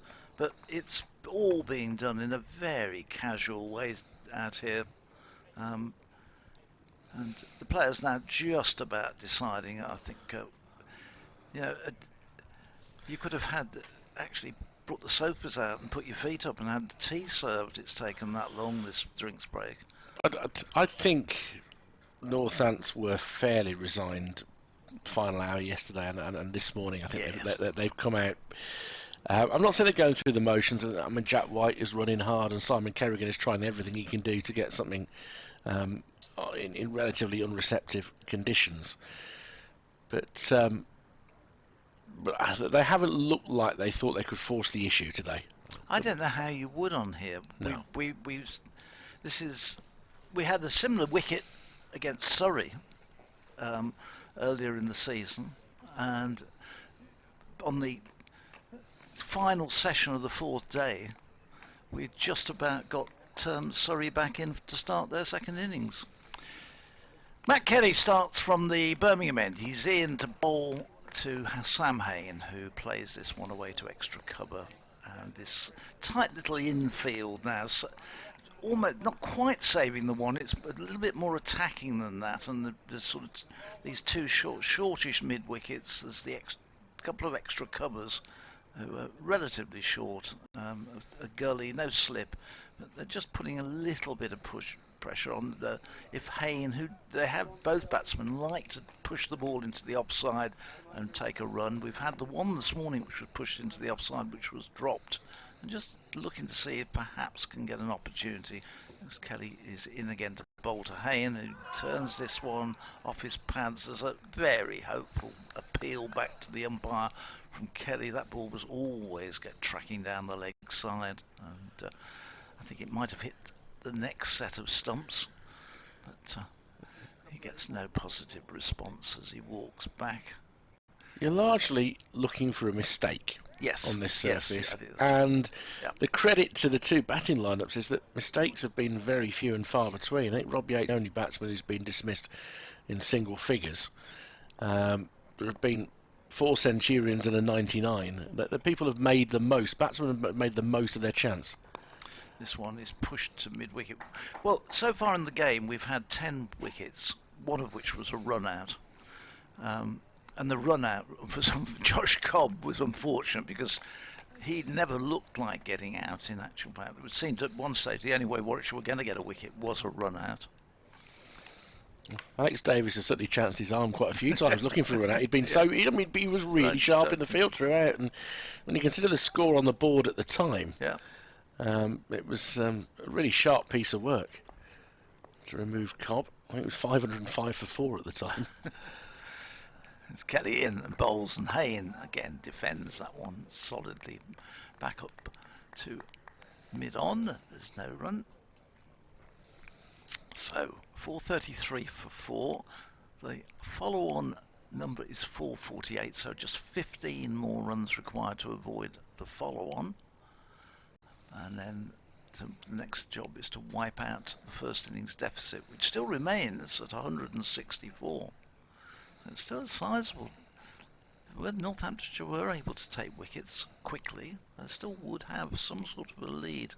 Maybe. Just not enough time left in the game. This wicket is not going to do that. There's no sign of it doing anything. As Kelly in, Haynes turns away through square. He'll get certainly 2, and then that's all it will be as Kerrigan comes running around from sort of a wideish fine leg and does the fielding. Settle for 2, so Haynes moves on to 156, 435 for 4. Yeah, just 41 runs this morning, and this was the final ball of the 18th over.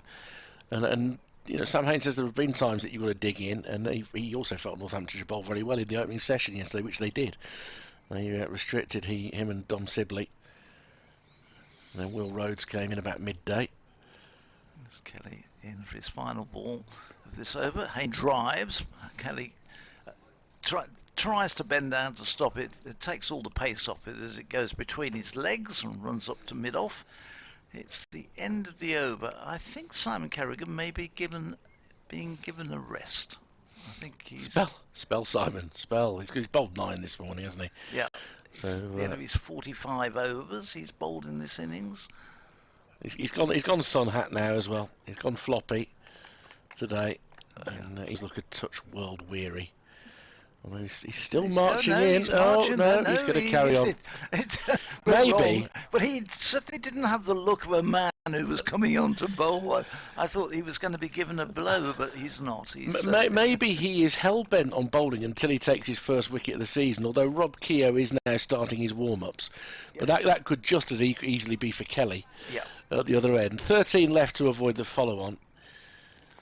And... So it is a smaller crowd today. I think the sense of inevitability about where this game was going, and a hint that we may get a bit of weather has doubled that. But he's bowled very full, and Lamb at Yorker length has just got the bottom corner of his bat on that, and it squirts all the way down to long leg. It'll be chased down by Vasconcelos, and they come back for 3, and he's leaning down with his hands on his knees. He can't quite believe it. When am I going to take a wicket, he's thinking. He's done nothing wrong there. And Matt Lamb gets away with a false shot. He's to 74, 438 for 4. Frustration for Simon Kerrigan. It will come. If there was no bad language used, I'm sure it was thought. I'm sure it was thought. And he comes in, bowls round the wicket again, and Haynes can steer this wide of Will Young in the covers. White comes in from 4/5 of the way back to the boundary, and they come through for a single, an underarm throw back in, which tells its own story. And Warwickshire now just within 9 of avoiding the follow-on. He's into Lamb once more, touched away into the offside, and there's no run. Freddie Heldrick's on again, the 12th man in the blue cap, the white ball cap. They've been brought on a lot of the substitutes in this substitute fielders in this innings? You know, I don't have a big issue when it's for a few minutes here and there. When you're in the field for as long as this, as the ball is pushed out into the offside and there's no run, they're not trying to take advantage of a gun fielder. They're not trying to waste time.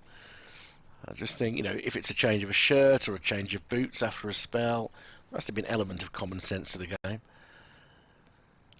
Kerrigan wheels away again, and that stands up outside off stump, and that's a lovely one-handed stop. Excellent piece of fielding by Matt Kelly. Saved a couple there. He's fielded very well at backward point in this game, Matt Kelly.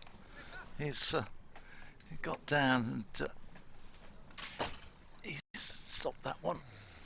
Final ball of the over, and this is much finer, so Kelly will have to chase this. Lamb will come through for 2. He's to 76, 441 for 4. Warwickshire requires 7 to avoid the follow-on. So Simon Kerrigan completes his 45th over there. And brings up his, with that shot, brings up his 150. So 151. So we think we're going to see into the attack. Yeah, bowling change. Matt Kelly out of the attack. And we're going to see Rob Keogh coming in too. He's bowled 19 overs, 0 for 47 so far. 441, 7 more than he did until to avoid the follow-on. But so we're going to get possibly then spin at both ends, in which case we will the overs bowled in the session could really race along, because these two get through at a real breakneck speed. We've just got 77 overs remaining in the day, so we've had 19 overs already. The prospect of 3 out of 4 days, one way or another, ending on time, and I appreciate today is not going to go the full distance anyway, because the match situation will dictate that if we don't get any bad weather, it's going to be a handshake at 10 to 5, particularly if Warwickshire get these next 7 runs, and it would take something of a cataclysmic collapse from here. The rain that is falling in the country is in the southeast. They've been off for a while at Beckenham, which is all to the good of Kent, who were trying to see out the day for a draw. They're still just the 1 wicket down when they went off, I think. Yeah, 108 for 1. Yorkshire Yeah. 10 for 1 in their second innings, still 177 behind Lancashire, having followed on that. But here's at Keogh, none for 47 from 19. He's been able to keep it a bit tighter than Kerrigan. There's Keogh, taller, off spinner. Yeah, it's been relatively economically used with his 19 overs. He's in and bowls, and this first one is left by Sam Haynes, and Lewis McManus behind the stumps inquires as to whether that was going to turn back in and hit the stumps. But, gets no response, or no favourable response to that accord. It's in again, and it's driven up to long on by Haynes, who then walks the single. 158 he goes on to. 442 for 4. He was his own worst critic on that shot as well, because he's not happy with the way he played that. Off the inside half of the bat, didn't really quite get to it.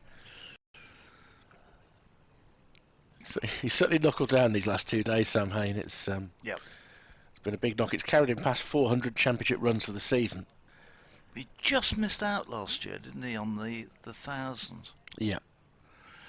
Mount Lamb now has Gay right in front of his eyes at sort of silly bit off, but he takes no notice of it. He uses his feet well and pumps this one away through down to the long off boundary for 4. Really slightly overpitched, but he saw it early, hit Lamb, and came down and put that one through. So 446. Lamb moves up into the 8. Yeah, I mean, to be fair to Rob Keogh, he's created the half volley there as Lamb just came down the wicket. It seems to be quite a late decision to come down the wicket, but he's got there. This one he did a little flatter, and Gay jumps out of the way, thinking this one was going to be really powered, but in the end it was played with quite soft hands by Lamb into the offside and played underneath the jumping Gay at silly point. Down the wicket again comes Lamb, and again Gay turns away from it. So I think when you're in that position, I think you do have to actually look where the ball's going rather than turn away. He wants to be careful there. He's playing for a lodged-in clothing dismissal. Yeah. This one is turned to mid-wicket of the final ball of Keogh's 20th over. There's no run. It's 4:46 for 4. Warwickshire requiring 2 more runs to avoid the follow-on. And with that, one would think the end of a positive result for either side. But it's opportunities for both Haynes and for Lamb on this wicket to really bolster their net out for the season. Well, I say, yeah, Haynes now, he's 158 in this innings, so he's 406 runs. If he was to get out, his average would be in the high 50s. If he continues without getting out, it's going to be well into the 60s. And for Matt Lamb, this innings, it's just that boundary took him past 300 championship runs for the season. And this is only his 5th innings. So he's made the most of his opportunities so far. As Haynes comes forward and defends out into the offside. Of course, that first knock, they were in trouble against Surrey, 41 for 4. Yeah. And he came in and counter-attacked, and pretty much a run a ball, that entry. And at number 6, that's where you want the latitude to be able to do. Haynes with a paddle round the corner. Doesn't get it perhaps as fine as he might have intended, so it will just be a single. To the fielder at deep square leg. 159 to Haynes, 447 for 4. Exactly 150 behind. And there'll be a ripple from the crowd, won't there, when the follow-on is averted, do you think? If it will be a very faint ripple because there aren't that many here. You would feel you probably have enough people here to fill your local village hall. Okay, it'll be an applaud. And if you gather them all together, I still think you'd have some seats left in your village hall. Yeah, it depends on the size of the hall, obviously. But also you can't tell how many people are in the members' part of the ground here. As this one turns away from Lamb, who was getting himself into a position to cut. In the end, he had to reach to dab it down outside off stump.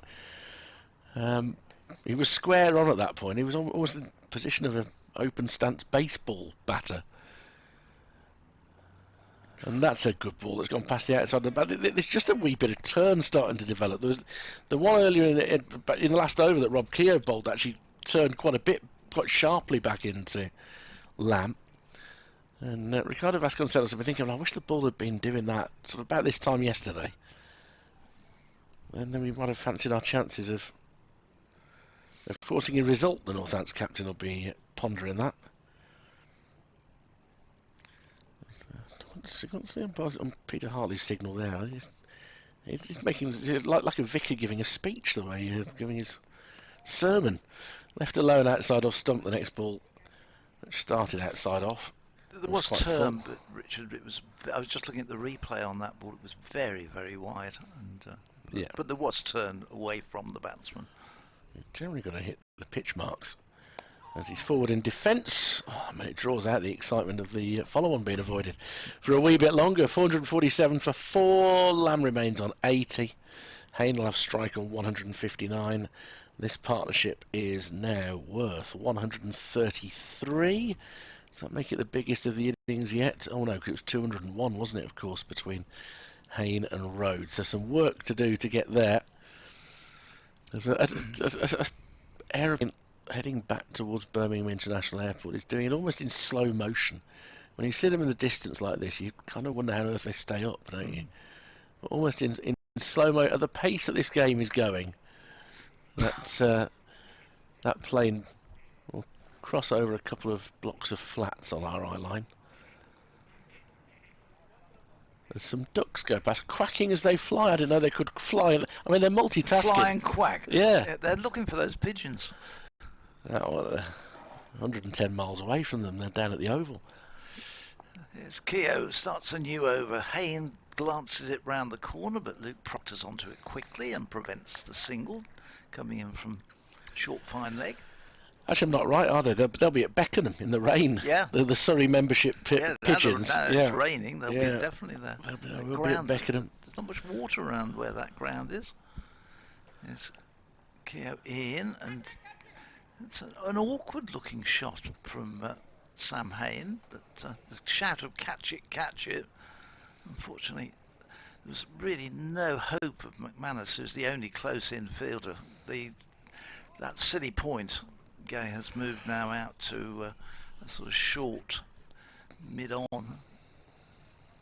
He's gone from the position where that would, and in fact, even as I speak, he's moving again, and he's going back into the position which he was in the previous over, and now they've changed their mind again. No, they don't want that, so now he's going back to where he came from. Oh, Emilio. He feels used. Well, he's walked all the way down, they've thrown in the helmet, and then they've changed their mind. Now he's blowing on his fingers. And Haynes clips this one, trying to beat mid-wicket, but can't. You can't have cold hands unless he's got a circulation problem. It's mild enough out there. 4-4-7 for 4. Haynes waits, and this time again, it's can't beat mid-wicket again. Just looking to try and get Young there, who does the fielding, has kept them down to prevent. Still looking for the single. This time Gay is brought into play at that short mid-on. There's no run. Haynes looking to try and get this one run to avoid the follow-on. Just can't pierce this. The two fielders in close on the leg side as Keogh comes in. This one is turned square on the onside. That brings Warwickshire to 448, and with it a possible follow-on is avoided. There's the ripple. And the ripple, there is a round of applause from... I told you. Yeah. You've got no faith. There are people in the membership area, which helps get the ripple on our microphone. At that point, now the next target is to wipe out the deficit. Takes Haynes on to 160. 160. Splendid. Andrew will be joining you in a few moments. He may get a guest that he's not expecting as well before long. Right. So I shall. Before this over, you're going to vacate. I'll vacate. You're going to vacate. Yeah. Well, you had a long night. He was. Stayed up hours after Eurovision, rejoicing. As Kerrigan bowls, and coming down the wicket and slamming it straight is Sam Haynes. One bounce for 4, brings up the 450 for Warwickshire. And there was an element of, right, we've done the main job now. We've eased ourselves very quietly over the line from a Bears perspective to avoid the follow-on. And now we can, if we fancy it, relinquish the shackles. That's the message from Sam Haynes, I suspect, in one blow there. Simon Kerrigan is just looking forward to getting home. It's not been an easy week for him. He's worked really hard and diligently. He goes past the outside edge of Haynes' bat as he tries to play a forcing shot off the back foot. He has looked increasingly like he might get a wicket in the last half hour. As Kerrigan, who's bowled unchanged this morning. Coming back again and again and again. None for 160 in his 48th over. With these two batsmen well set. He's in again, stabbed into the offside by Haynes. A cry of no as it bounces towards Kelly at point. Andrew returns. Hello again, Richard. You may find you get a guest in this half hour. Oh, right. Okay. Yeah. Marvellous. That's good. You never know. He's timed his run to avoid me. That's all I'm saying. Is Kerrigan floats it up, and that's offered to turn from, I think, the footholds on the leg side. And it's gone across the bat of Haynes and a thick outside edge that goes out into the offside. And it's picked up at point by Kelly. Good delivery from Kerrigan. And again, this time it's whipped into the pads and turned through square for a single. 165 to Haynes. 453 for 4. The deficit is down to 144. And what was previously a sense of inevitability is now one where the rest of what cricket we see today might be just to be curio rather than anything else. Yes, to fulfil the statistical necessities. As Kerrigan in again is driven in front of square through the offside for a single. by Matt Lamb. It takes him to 81, 454 for 4. Yes, all the formalities have to be observed, don't they, of course, as we were discussing earlier, and requisite number of overs and all the rest of it. Am I alone in being slightly surprised that Simon Kerrigan isn't being given a wee bit of a rest? I'm not quite sure what this is achieving. Yeah, I think now that Keogh's on there, I mean, who else do they bring on? If Josh Cobb's not going to bowl, because if he was going to bowl, you'd have thought he was going to. I would have thought so, yeah. But I mean, I know they've got Emilio Gay, of course, who we said earlier hasn't had a go. It's difficult, I know, because there's another match coming up, in a few days' time, and workload is obviously an issue. But yeah, I don't know. I just wonder whether this is doing Simon Kerrigan a huge amount of good anyway. He's going to bowl from the Birmingham end, bowling round the wicket, bowls short, and is paddled away by Matt Lamb, who doesn't really get hold of it. In fact, I'm not sure he got any bat on it at all. I think it may have didn't get anything at all. It was a bye. And to be fair to Lewis McManus, the batsman Matt Lamb was swinging away to try and pull that ball away, so he would have had to be bearing in mind that he didn't particularly want to get his Matt Lamb's bat round his ear roll. Yeah, that would have been a piece of hockey goalkeeping. Yes, not well, it would, wouldn't it? Yes, so yeah. One more onto the total anyway. The bye signalled 455 for 4. But one of those, I don't think you attach a huge amount of blame to Lewis McManus for that one. Down the pitch comes Sam Haynes, turns it round the course, smartly fielded by Luke Proctor on the 45, but they come through for the single, 456 for 4. Well, it looks like they're wanted to play a bit more expansively now that the follow-on has gone. That the reaction in these 2 overs has been that the third new ball is due at the end of this over. So if they're going to give Gareth Berg a run, then it would be now, wouldn't it? Yes. Would they take it, do you think? That's an interesting one, isn't it? Because if they're worried about workload of the seamers, well now Freddie Heldrick has popped onto the field to get a helmet for Will Young. Let's see where he's going to go and field. They've already got a forward short leg under the helmet. I think they're going to have a leg slip under the helmet as well.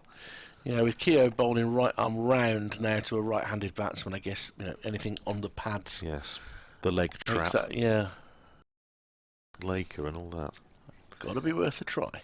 Well, yeah, more or less anything worth a try, isn't it? A little bit more cloud around than there was half an hour or so ago when I was on last. That's short to Lamb, who again thought about pulling it. In the end, just a wee bit tucked up, plays it up to Proctor at mid-on, and there's no run. There's the odd one this morning, we were saying with Phil, has just turned a little bit for Kerrigan and also for Keogh, as you would expect, I suppose, on a 4th day pitch. And now Vasconcelos is coming out of slip and is going into silly mid-on. So they've got a leg slip, forward short leg, and a silly mid-on. Keogh comes in and bowls to Lamb, who plays defensively up to the aforementioned Vasconcelos. That's silly mid-on, and there's no run. 2 balls left in the over. Keogh from the Birmingham end, round the wicket, bowls again to Lamb, defensively forward. Vasconcelos takes 2 steps to retrieve, and well, he will be underarming it back to Rob Keogh as soon as Rob Keogh's watching, which he now does. Other than that, they've got Josh Cobb down at deep backward point, and an attempted cut by Matt Lamb to a ball that bounced a little bit, taken by McManus. Doesn't make contact, the batsman. End of the over, 456 for 4. Haynes is 166. Lamb is 81. Ben Curran appears on the field. There's a amount of toing and froing at the moment. Freddie Heldrick's been on and off, and now Ben Curran's coming on, and looks like Ricardo Salos is trotting off the field, maybe for a consultation with John Sadler as to whether the new ball should be taken. We shall see. Could be that. Heldrick had a brief field earlier. He did, didn't he? Yes. So now Ben Curran gets a field. Yeah, it's a difficult one, and there's a slightly unlikely prospect that Will Rhodes might want to chat with him just to see, well, do you want to create anything? But I can't see that being viable. I don't see that there's any point really. There's no any incentive. Kerrigan into Haynes, who slaps this up to mid-on. Keogh is in quickly and hurls at the striker's end, but Lamb was always going to be home. 167 to Haynes, 457 for 4. Certainly when I was talking to John Sadler last night, it didn't seem to be something that they were thinking about at that stage. It's rare these days. There might Yeah. be times in September Maybe. where there's it's worthwhile for two teams to have a chat. Pushed into the offside by Lamb for a comfortable single. The cover fielder is very straight. In fact, they're going to come through for 2 as Jack White does the fielding. As, we have a guest arriving in the box, which is fun, which is Ollie Hallen-Dolby. And Andrew's going to very kindly step aside, I think. So No, that's fine. We need to get the partnership on air. Well, it'd be fun, wouldn't it? As Kerrigan bowls and it's left alone outside off stump. And once again, there's no run. That'll save me listening to the podcast. Well, if you've never heard it, you can't even believe what you've missed. It's good stuff. It's good stuff. I can give an unsolicited testimonial. That's nice. I can take a glowing testimonial on a Sunday. That's nice. He's brought himself a cuppa, Ollie, as well. I noticed that. I haven't brought another one. I mean, God, dear. There's ours. Exactly. Shall I Yes. pop that out and we'll get Ollie in as Kerrigan continues to bowl his 49th over, into bowl to Matt Lamb on 83, and not for the first time in the last couple of overs. He's wanted to cut Lamb and it's got a bit tight to him, and he stabs it out into the leg side, and there's no run. As Oliver Hallen-Dolby's going to sit down alongside me, steered towards a backward point the next delivery by Lamb, and there's no run. Has he got a latte? I reckon he's got a latte. He's a very modern man. Good afternoon to you, Ollie. How you doing? Afternoon, how are we? Yeah, good. Short ball, and he's flaying this into the leg side. Lamb didn't get underneath it though, and gets another single. 84 for him, 460 for 4 at the end of the over. As a member of the Bowlers Union, you must be delighted that you've had your feet up since Friday evening. Yeah, very nice job so far from the guys out there with the bat. And yeah, to get a few days off the feet is very nice indeed. And it's difficult, isn't it? In that, you know, we had this very dry March, which means 1 or 2 wickets perhaps aren't playing quite the way that they might have been. But Sam Haynes was saying to me last night that it doesn't feel like quite like a surface that should only have had 10 wickets in 3 days. No, yeah, I mean certainly when I was playing on it with a new ball, you felt like there was enough happening to be in the game. Got plenty of player misses, but just for whatever reason, I don't know whether it's the pace of the wicket, maybe it's a smidge slower than usual, but yeah, for whatever reason, just struggled to get those 10 wickets, and luckily for us, Northants have been the same. So yeah, like you mentioned, the one sort of saving grace is that a lot of scores around the country sort of mirror what's going on here at Edgbaston today. So yeah, it's not just us. Clearly, we've had a dry period this early pre-season, and so there's some similar pitches around the country. Keogh continuing with his leg theory, and Matt Lamb has turned round and found the gap between the short leg and the leg slip. Jack White will come round from deep backward square, and they're going to settle for 2. 86 to Lamb, 462 for 4. It's been good knock this from Sam Haynes since he came in. He's looked fairly untroubled since Friday evening. Yeah, brilliantly. I'm not quite too sure when his last championship 100 was for Sam. Keogh comes in again. I'm just going to be a quick single through point for Lamb to 87. But yeah, it certainly meant a lot to him. Big celebration, last night when he got his 100, and yeah, clearly meant a lot. But these types of situations, it clearly is a flat pitch. Hopefully, we are just going to bat out the day. You've got to be greedy here as a batter. You've got to start thinking about, I think Sam's best is 208. He's got to start thinking now about beating that and going on further and further. This is a golden opportunity to, why not get a massive, massive score here. And it was against Northants as well, who have been... Really? Yeah, there you go. He made his debut century against Northants, and then later that season made a double against them, as he'll turn the ball into the leg side for another single. He's to 168. And the same for Lammy as well. If I was Lammy, I think Lammy's best is 150, isn't he, here against Essex. So if I was Lammy, as the 150 partnership comes up off 298 balls for Haynes and Lamb. Nice bit of applause there from the crowd. The few are still awake. But yeah, if I was at both these batters out there now, I'd be tempted to be very, very greedy. In comes Keogh again, driven by Lamb. Nice slide and pick up at mid-off. From a very weary Simon Kerrigan. That's pretty good commitment, to be fair, because he forced Lamb to chase through for that single. He goes to 88. Kerrigan's had to start to the season that I mean, all bowlers have suffered this. He hasn't got a wicket yet this season. Oh, is he not? Oh, and he's about none for 170 here now. Well, he had a chance maybe an hour ago now. Yeah. Sam Haynes tickles that down the leg side. Not a great ball from Keogh, but fine leg glance. Again, chased down well by Proctor, but they come through for 2. And he's very quick when he wants to be, and yeah, got a nice 2 there.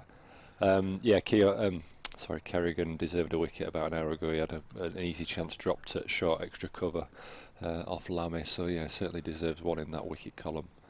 But if I was a Northampton fan here, obviously looking like it's going to be a draw, but I would be sort of happy that Kerrigan has bowled so many overs that he has. Looked slightly rusty at the start of this game, but from what I've seen of late, he's getting up towards 50 overs now, and he's got the ball on the string really. So as a Northampton fan, I would be taking a little bit of heart in that, the fact that he's bowling really well here as far as I can see on a pretty flat pitch. He's controlling his line and length brilliantly, so I think certainly a positive there for Simon. I think they've played pretty well here. They didn't make many mistakes at all when they were batting, just the run out really, but they made hay on this surface, and we've seen some good bowling spells along the way. It was hard for the Bears to get going initially, as this is left alone outside off stump. It's interesting, Jack White has been starved of chances in the last couple of years to play for Northamptonshire. Andrew Radd from BBC Northampton has been making that point. And I know he's not the youngest, he broke through a little bit later in life than some cricketers, but I think his bustle and energy and effort has been exemplary. No, he's a good bowler. I think I might have played in his debut here, maybe 2019, something like that. But yeah, he's a good bowler, shapes it away from the right-hander. Like I say, slightly older than your average sort of debutant, but can clearly bowl. And whilst he might be older in age, the sort of experience he has with his age, but also not so many miles on the clock, might be a good combination. Someone like Jack Brooks down at Somerset now, but started at Northamptonshire, obviously went to Yorkshire and had great success. I think Jack's late 30s now, but in terms of cricket, because he only started playing professionally age 28 or something, his miles on the clock aren't actually that high, if you know what I mean. So yeah, it's not a bad combination at all. And from what I've seen of Jack, he can certainly bowl. So Northampton haven't asked Gareth Berg to bowl today, but the way he comes in at the age of 41, uses his experience, still got a bit of nip about him. Yeah, no, he's clearly a fine athlete. You can just tell he's very svelte, sort of ripped figure. He clearly looks after himself, but to be bowling nearly overs he does age 41 is a fantastic effort. Kerrigan is going to bowl his 50th over here, and he's driven through his legs, and he looks rueful about that. He flicks his right hand out in frustration. It's only cost him a single though, because Keogh is quite deep at mid-on, and Lamb goes to 89, 468 for 4. He'll be a bit stiff at this point, Simon Kerrigan.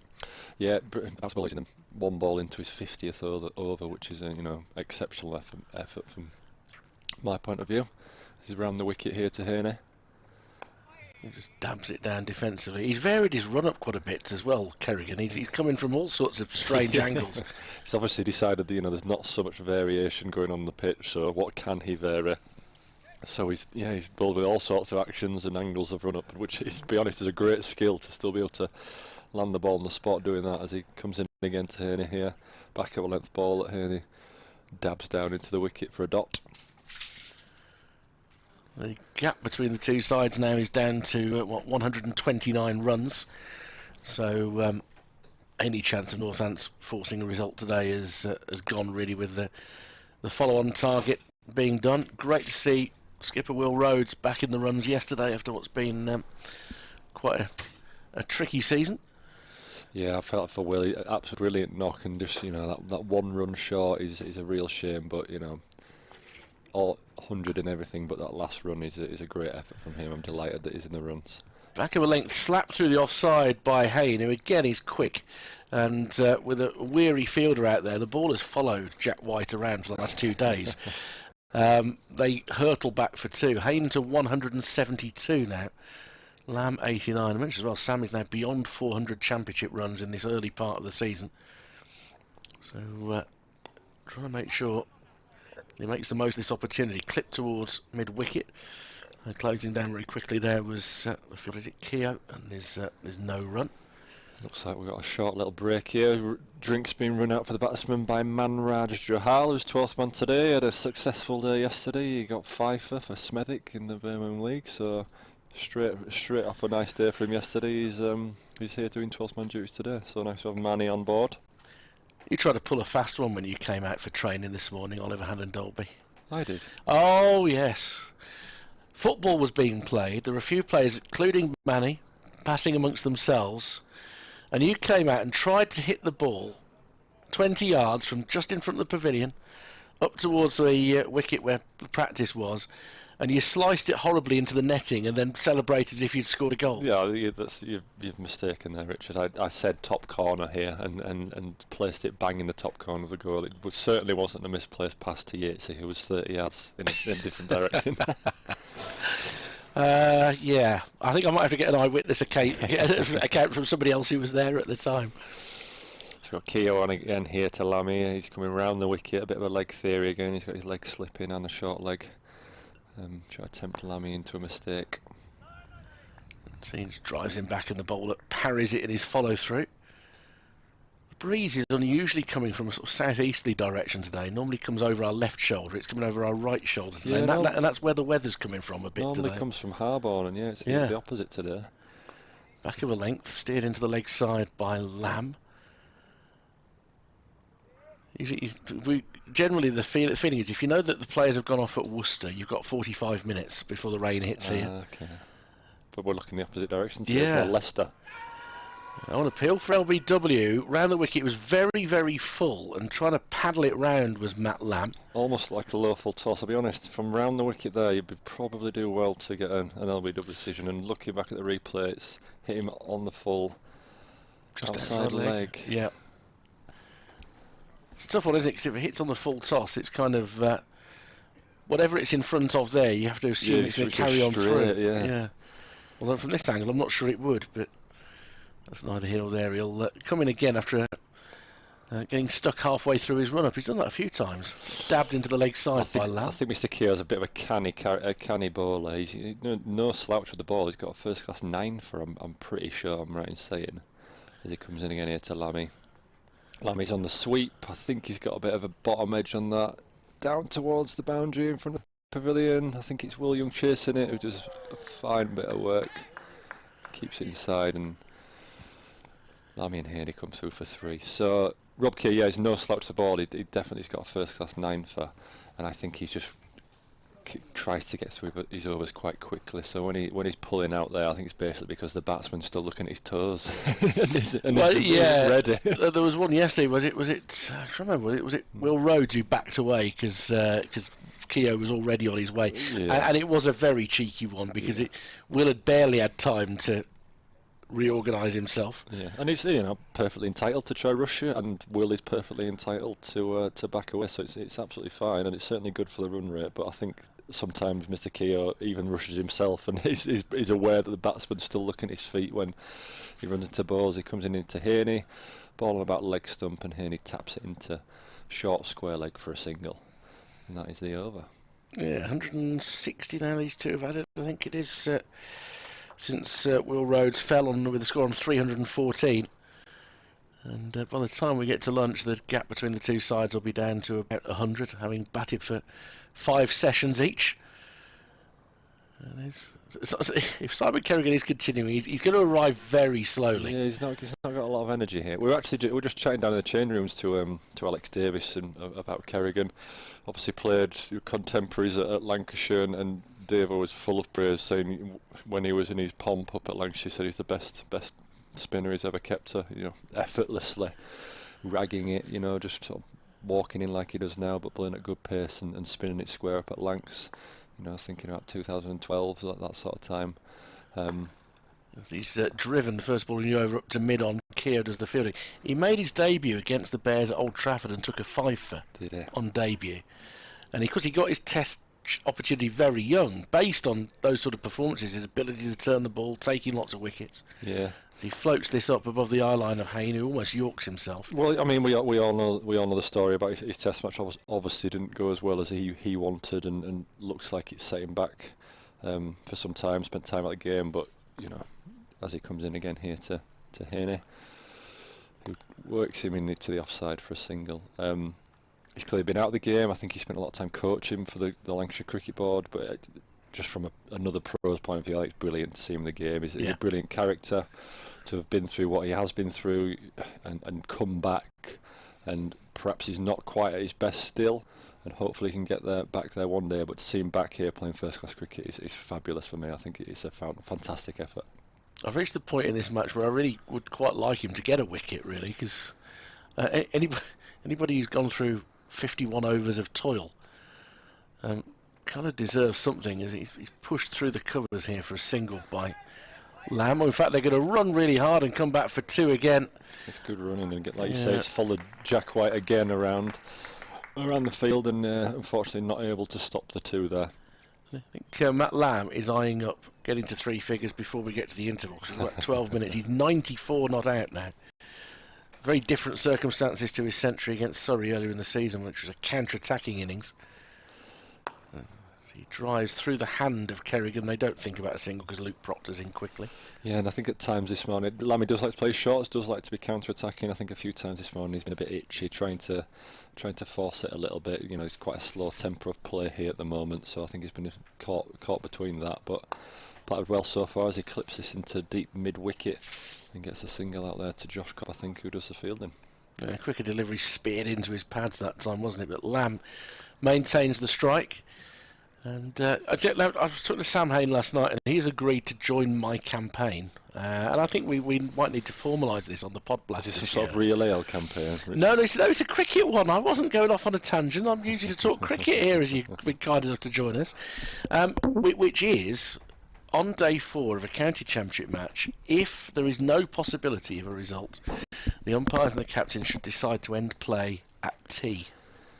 Is my proposal. Yeah, I think that is incredibly logical, isn't it?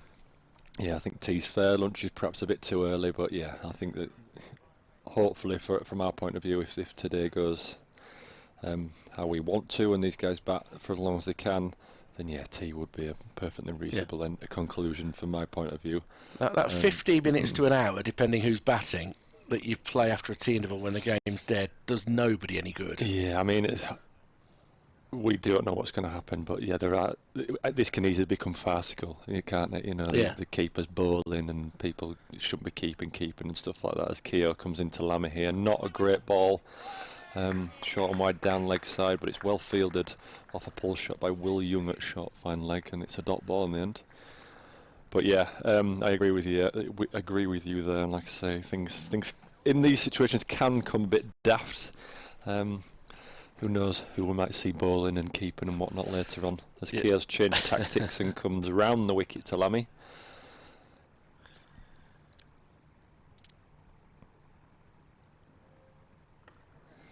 And he comes outside off this time. Lammy cuts it straight to cover. Slightly disappointed with himself. 2 balls there he could have potentially scored off, but never mind. Sam Haynes promised me that whatever happened today, that he wasn't going to bowl. I think actually that 3 or 4 balls he sent down against Surrey, and he was in danger of being tossed out the attack if he bowled another beamer. Because the beamer cleared the batsman's head by some distance. He's got history. He has got history. He's got a horrific history of this. As Keogh comes in again to Lammy. Lammy plays a nice shot, clips it towards mid-wicket and runs for a sharp single. Nice batting and nice running there from Lammy. Yeah, Haynes has been warned off before in second team cricket. For that situation, it was declaration ball at the time and bowled 2 beamers and had to be taken off. And had to write an affidavit of what happened in the spell, and that he felt like he was in no danger of harming any batsman and whatnot. Then he got sent off to the ECB, and his first ever ball in first class cricket was at Lords, and yet a beamer as well. So yeah, for Sam's sake, I hope we don't see him bowl later on. Or indeed ever. Yeah, perhaps ever again. He did say it did affect him what happened the other week. It upset him quite a bit. As Keogh comes in again, Haynes clips it off his hips to square leg for a single. But what blows my mind is that we've all played cricket. We've all been in with our brothers and sisters in the back garden or just down at the local field. And everyone has a ball, whether you roll out some leg spin, whether you roll out some off spin, whether you roll some seamers, you know, everyone just can do something. My mum could roll her arm over and roll out some off spin. I just don't understand how he can't do it. Yeah. It blows my mind. As Keogh comes in again to Lamb, who clips it off his leg to deep square. They'll be looking for 2 here. I'm not sure they'll get it. Oh, they are going to get it to Jack White.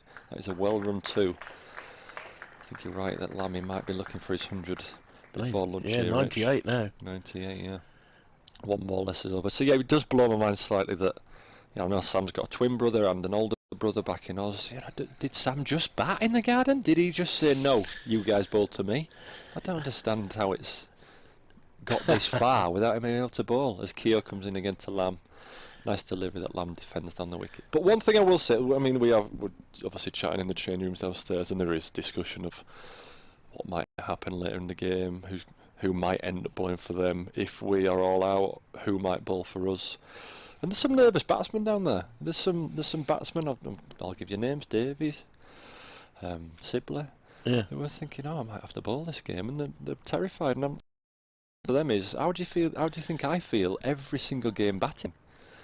You know, the bowlers... And you spend a lot of time out there this season. Bowlers have to bat every single game in sometimes horrible... Fiddle Edwards running in, trying to take your head off, and, you know, you duck into one and it hits you and everyone laughs. Ha, you're rubbish at batting. And he's like, yeah, well, you know, I'm out here stood on a pitch in front of a lot of people doing something I'm basically not very good at. And now the batters might have to go bowl, and they're absolutely panicking down there. You know, it's what we experience as bowlers every single game. It's true. Yeah, it's true. If cricket was really a truly fair game, everyone would have to bowl. Let's say in T20, everyone would have to bowl an over. Yeah, we'll say 2 overs each, just the wicket keeper doesn't have to. If everyone has to bat, why can't everyone bowl an over? There you go. Yeah. So I have absolutely no sympathy for the batters who are panicking downstairs, or potentially for them. I don't know. I'm going to throw a name out. Emilio Gay, I don't know if he bowls, but he does. He bowls a bit of medium. In fact, Andrew's quite surprised he hasn't bowled. Okay. Well, I said McManus to keeper. He might be panicking, thinking, I might have to bowl later, and I've got no sympathy whatsoever. As Kerrigan comes in here to Haney, nice delivery, just blocked into the footholes.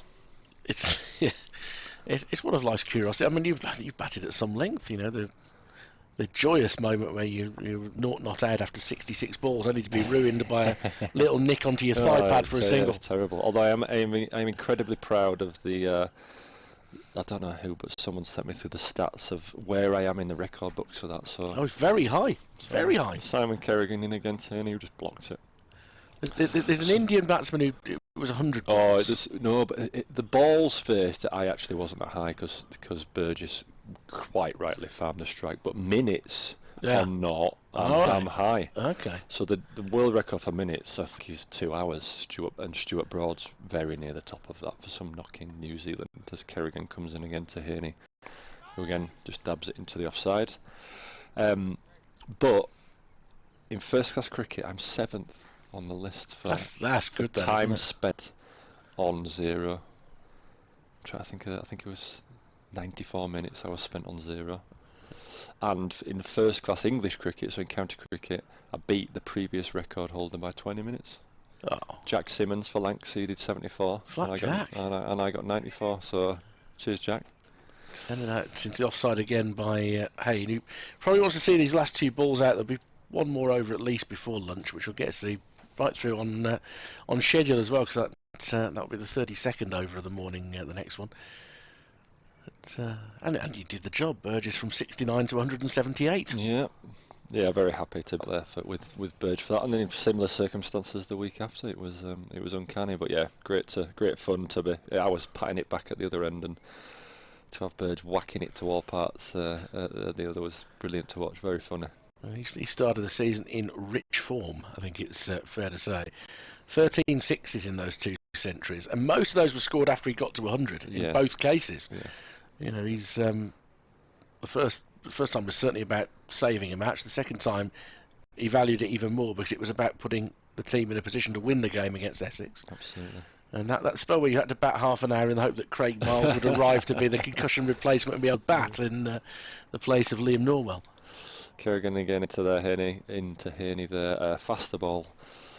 whipped into leg side for a single, meaning Haynes keeps the strike for what is probably going to be the last over before lunch, I would imagine. Meaning Lammy's down on the other end on 90. It'll be interesting to see if Sam tries to get Lammy on strike here. You'd hope he would. Are you looking forward to your return to Yorkshire this week? Yeah, should be good. Should be good. Obviously, we're up there starting on Thursday. I think they'll have a good side out. I think Root is going to be definitely going to be playing. I don't know if Bairstow's still at the IPL or anything. So yeah, they'll have a good side out. So yeah, it'd be nice to go back, see some old faces. He's still out there this week, Bairstow, because he made a very quick 50 on Thursday, was it? Right, okay, so might not see him then. Yeah, Yorkshire 35 for 1, by the way, in their second innings, 152 behind Lancashire, having been asked to follow on. So they've still got a bit of work to do there. David Milan is 23 not out. And Jimmy Anderson bowling in that match, of course. A few delay tactics here, I think, from North. Yeah, they're going to make sure it's the final over. The last over. Actually, it should be pointed out, when I was having that conversation with Sam Haynes about that over that went badly wrong, it was always going to be around the last over before play ended. Yeah. And he did say that he was grateful to Rory Burns. Yeah. Because Rory Burns, having seen what was going on, sort of came up with a bit of an equipment malfunction to delay play for 2 minutes so he could then declare. Yeah, I think it was quite funny actually, because it was 1 minute to 5 or whatever, 1 minute to the point where we could shake hands. And Rory Burns checked his guard about 6 times. Yeah. And did shout to Haynes, "Haynes, do you want to bowl it?" And Haynes was like, "No, I will wait. I will not want to bowl the ball." As Kid comes into Haynes here, and North's very aware of what's going on here. Got everyone in the ring now. They know Haynes is likely to be looking for a single for Lammy to try and get his 100. So literally everyone is inside what would be the 30-yard circle in a one-day game. And got to respect that, because that is maintaining standards, even when you know that the game's not going to go anywhere, really. Yeah. Haynes leaves the next ball alone outside off stump. You want to put a bit of pressure on Matt Lamb, and it's not necessarily going to win them the game. But I do think that is about doing everything the right way, even in this situation.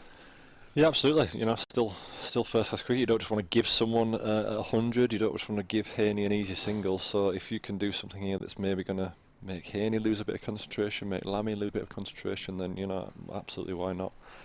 Keogh, again, like I said, is a good bowler. He wants a wicket, there's no doubt about that. So if he can, a few distraction, a few delay tactics to annoy Haynes and get a full shot, then, yeah, fair play to him. So he comes in again here to Haynes. Nice ball, right on the stumps, and he blocks it right back down at his feet and does the fielding for McManus. And Matt Lamb's probably said to Haynes, I'll wait, don't worry about it. Don't worry about little it. Game within a game here, but yeah. Lammy having his Sunday dinner sat on 98 is no bad thing at all for me. No need to force it.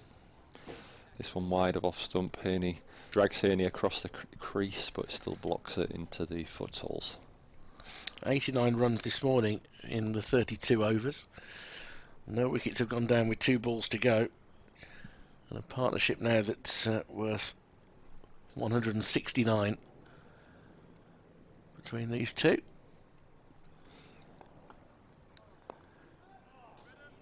As Haynes just guides the ball into the leg side, so Matt Lamb is indeed going to have a lunch that I wouldn't say it was overly anxious, but you know, it'll be on his mind. It'll be on his mind that he's sitting there on 98. And now the field spreads a little bit. Long on's gone out, deep square leg's gone out, deep point's gone out. So now giving Haynes the single, saying, well, if you want to take a single now, first ball after lunch, then Lammy's not going to be on a strike. So keeping him off strike again. So like I say, game within a game here. Interested to see what Haynes does, take the single or just pie it back. Done well to make these last 2 overs take 9 minutes, but I don't blame them at all. I mean, they're good on the over here. I think they're +5, so they've got plenty of time to be playing with here. Keogh in again to Haynes, who dabs it down into the leg side. Warwickshire have achieved everything that they wanted to do from that session, in that they've avoided the follow-on and they've closed the gap now to just 114 runs. I think you can see where this game is heading with, well, it won't be 2 full sessions to go. Circumstances and the potential of a bit of weather to come in. Haynes 176, Lamb 98. I'll have a report to do in a little little bit for BBC CWR, but Ollie, it's good to see you. You'll just be hoping not to put the bowling boots on there till Thursday, won't you? Yeah, hopefully. Yeah, hopefully we won't get back out there. Hopefully I won't be required with the bat, and hopefully these, like I said, these two are going to be very greedy and get some nice big scores. That's the only thing you can do on this sort of surface, and go well at Headingley. Thank you very much. Later in the week. But it's been great to have you alongside us. Andrew will be back in the afternoon session along with Phil as well at around 20 to 2. 483 for 4 Warwickshire in reply to Northants 597 for 6 declared. There was the one chance given by Lamb. Kerrigan will be very frustrated that didn't quite go to hand, but it means that with a deficit of 114 the Bears have got themselves out of any trouble in this game. But we will resume in just around 40 minutes from now.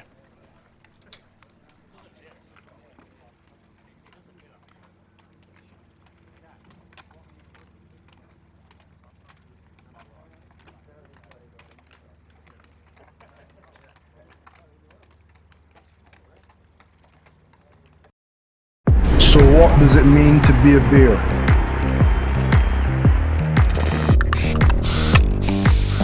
We are proud of our history, our county. Its traditions, its people. We're bold and brave and never give up.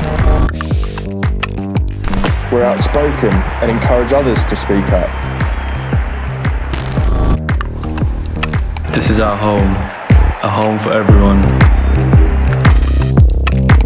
Support our communities who support us.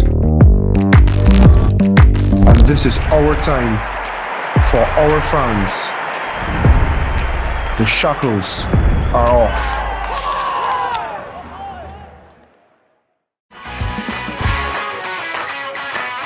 Beautiful shot. That's what the crowd came to see. All the way for 6.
Sustainable events are incredibly important for us as a business, not only for our staff, our consumers and our spectators that come to the ground, but it's for the health and the well-being of both the city and the environment we live in.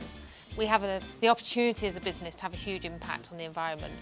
We have thousands of spectators, non-match day visitors throughout the year, and if we can make some changes, it's going to have a real impact on the environment.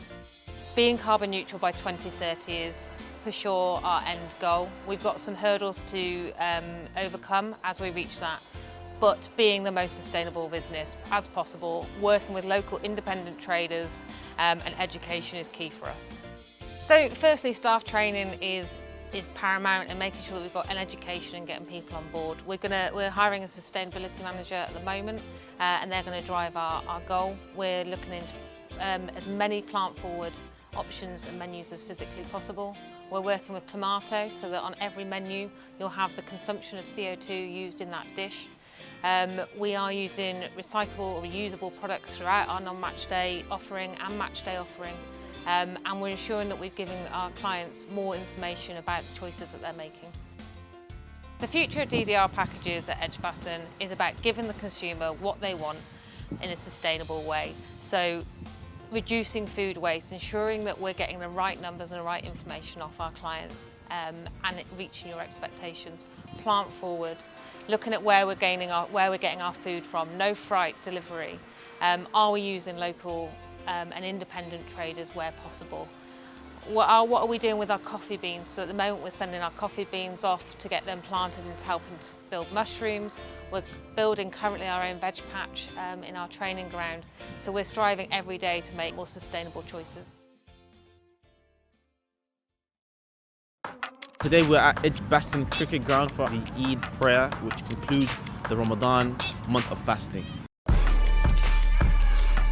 The atmosphere's been brilliant this morning. People have been fasting for a month, so to come out of the fast and be able to meet friends and family and celebrate the end of Ramadan, it is quite a good occasion.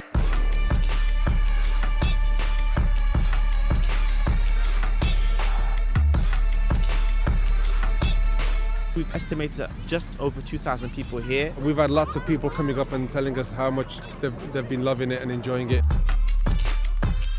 By doing these sort of things, it is a step to show that we are open and accessible, and that we are trying to understand the needs of the different elements of the community.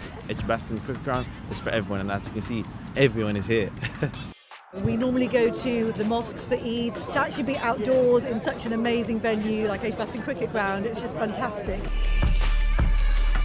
I love the fact that we were outdoors saying our Eid namaz together. It's just amazing to be able to come here today and celebrate it with so many Muslims from around the community. It's been a really good crowd. It's much bigger than last year. Just want to thank everyone who showed up today. It's great.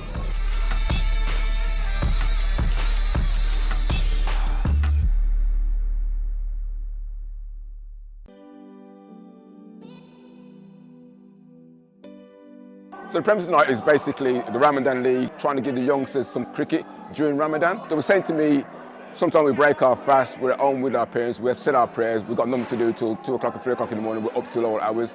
If there was any way that we could access and play cricket, we'd love to. So I thought about it. Edgbaston is closed on an evening anyway. So last year we just said, you know what, let's try it and see if it works. Tried it last year, it's been so successful, so it's just about giving them the opportunity to play cricket when they want to play cricket, not when we think they want to play cricket. So we've opened it up now to our normal young adult project, which is 16 to 24s. We thought about what can we do this year, which is a bit than last year. And a couple of things were like, last year I found out we were starting around about sort of like 9, half 9, 10 o'clock. They were breaking their fast and having to get into a taxi and rush here. So I thought, well, if they're doing that every night, why not they break their fast here?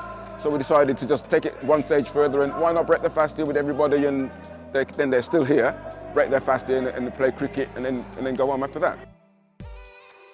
No, it's been brilliant, and the only way we did it was because we talked to people. Went out and said, listen, how can we help? And the lads breaking fast, wanting something to do when they've got the energy, having eaten, playing cricket, getting them here in the taxis and getting them home safely again. It was all just through talking to the community and listening, and then just saying, listen, our part's dead simple. We just unlock the doors, open them, and then you guys come in and make it happen. We're smack bang in the middle of one of Europe's most diverse cities, and we have to represent the communities that we're meant to serve, And being blunt, we haven't done it enough in the past, but we're trying to make moves in all different areas now, not just about religion, but about gender, ethnicity, and really about making Edgbaston a place for everyone. Yeah, I think it's very important. I think they're now seeing that sort of like more acceptable. People are embracing their culture, embracing their religion, embrace what they do. Before, I think they've been sort of secluded, but now they've opened our eyes, opened my eyes, they've opened everybody else's eyes. This is what Ramadan's about. We always used to hear about Ramadan, 4 weeks of fasting. Didn't really know what it was about. Now we can see a little bit more in depth into it, and these guys can feel that Ramadan can be a part of everyday life. So we can embrace it as much as they can embrace it.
discuss some other matches taking place around the country today, starting first of all at the Riverside Chester Street, where Durham are hosting Glamorgan. Durham 311 and 244. Glamorgan 365 and 125 for 8. Glamorgan require a further 66 runs from 68 overs. The Roses match at Headingley. Lancashire 566 for 9 declared. Yorkshire 379 and being asked to follow on 39 for the loss of 1 wicket. At Lords, the match between Middlesex and Nottinghamshire. Nottinghamshire 415 and 295 for 5 declared. Middlesex 195 and 133 for 3. Middlesex require a further 383 runs from 74.4 overs. There has been a ground delay there, and there is a pitch inspection at 1:30. At the Upton Steel County Ground, Leicester, the match between Leicestershire and Sussex. Leicestershire in their first innings 210 and Sussex in reply 450. In their second innings, Leicestershire are currently 253 for 7. Leicestershire have a lead of 13. At the Incora County Ground Derby, the match between Derbyshire and Worcestershire. Worcestershire in their first innings 368. Derbyshire in reply 565 for 8 declared. In their second innings, Worcestershire are currently 162 for 1. Worcestershire trail by 35. Finally, at the County Ground Beckenham, the match between Kent and Surrey. Surrey 671 for 9 declared. Kent 230 and 108 for 1. Kent trail by 333.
team led out by Ricardo Vasconcelos.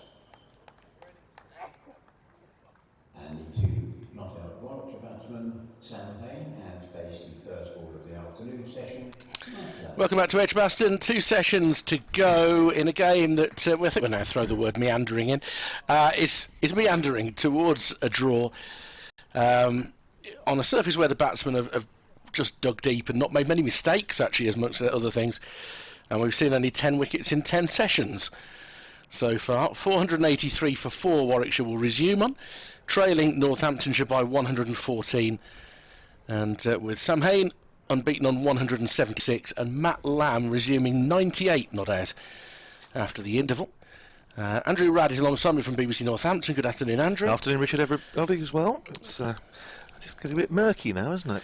It has. The rain that has been promised for some days, some of which fell in the early hours of this morning. I think we do expect a bit of a sprinkling this afternoon, although it's worth noting that the grandstand aren't currently sitting astride the hot cover, which they were for a while. It is a little way out from its normal housing, and it will be ready to strike when necessary. I'm going to make way in the early part of this session, Andrew, because I'm delighted to say you're going to be joined by the Bears head coach Mark Robinson. So I shall get out of your way for this section.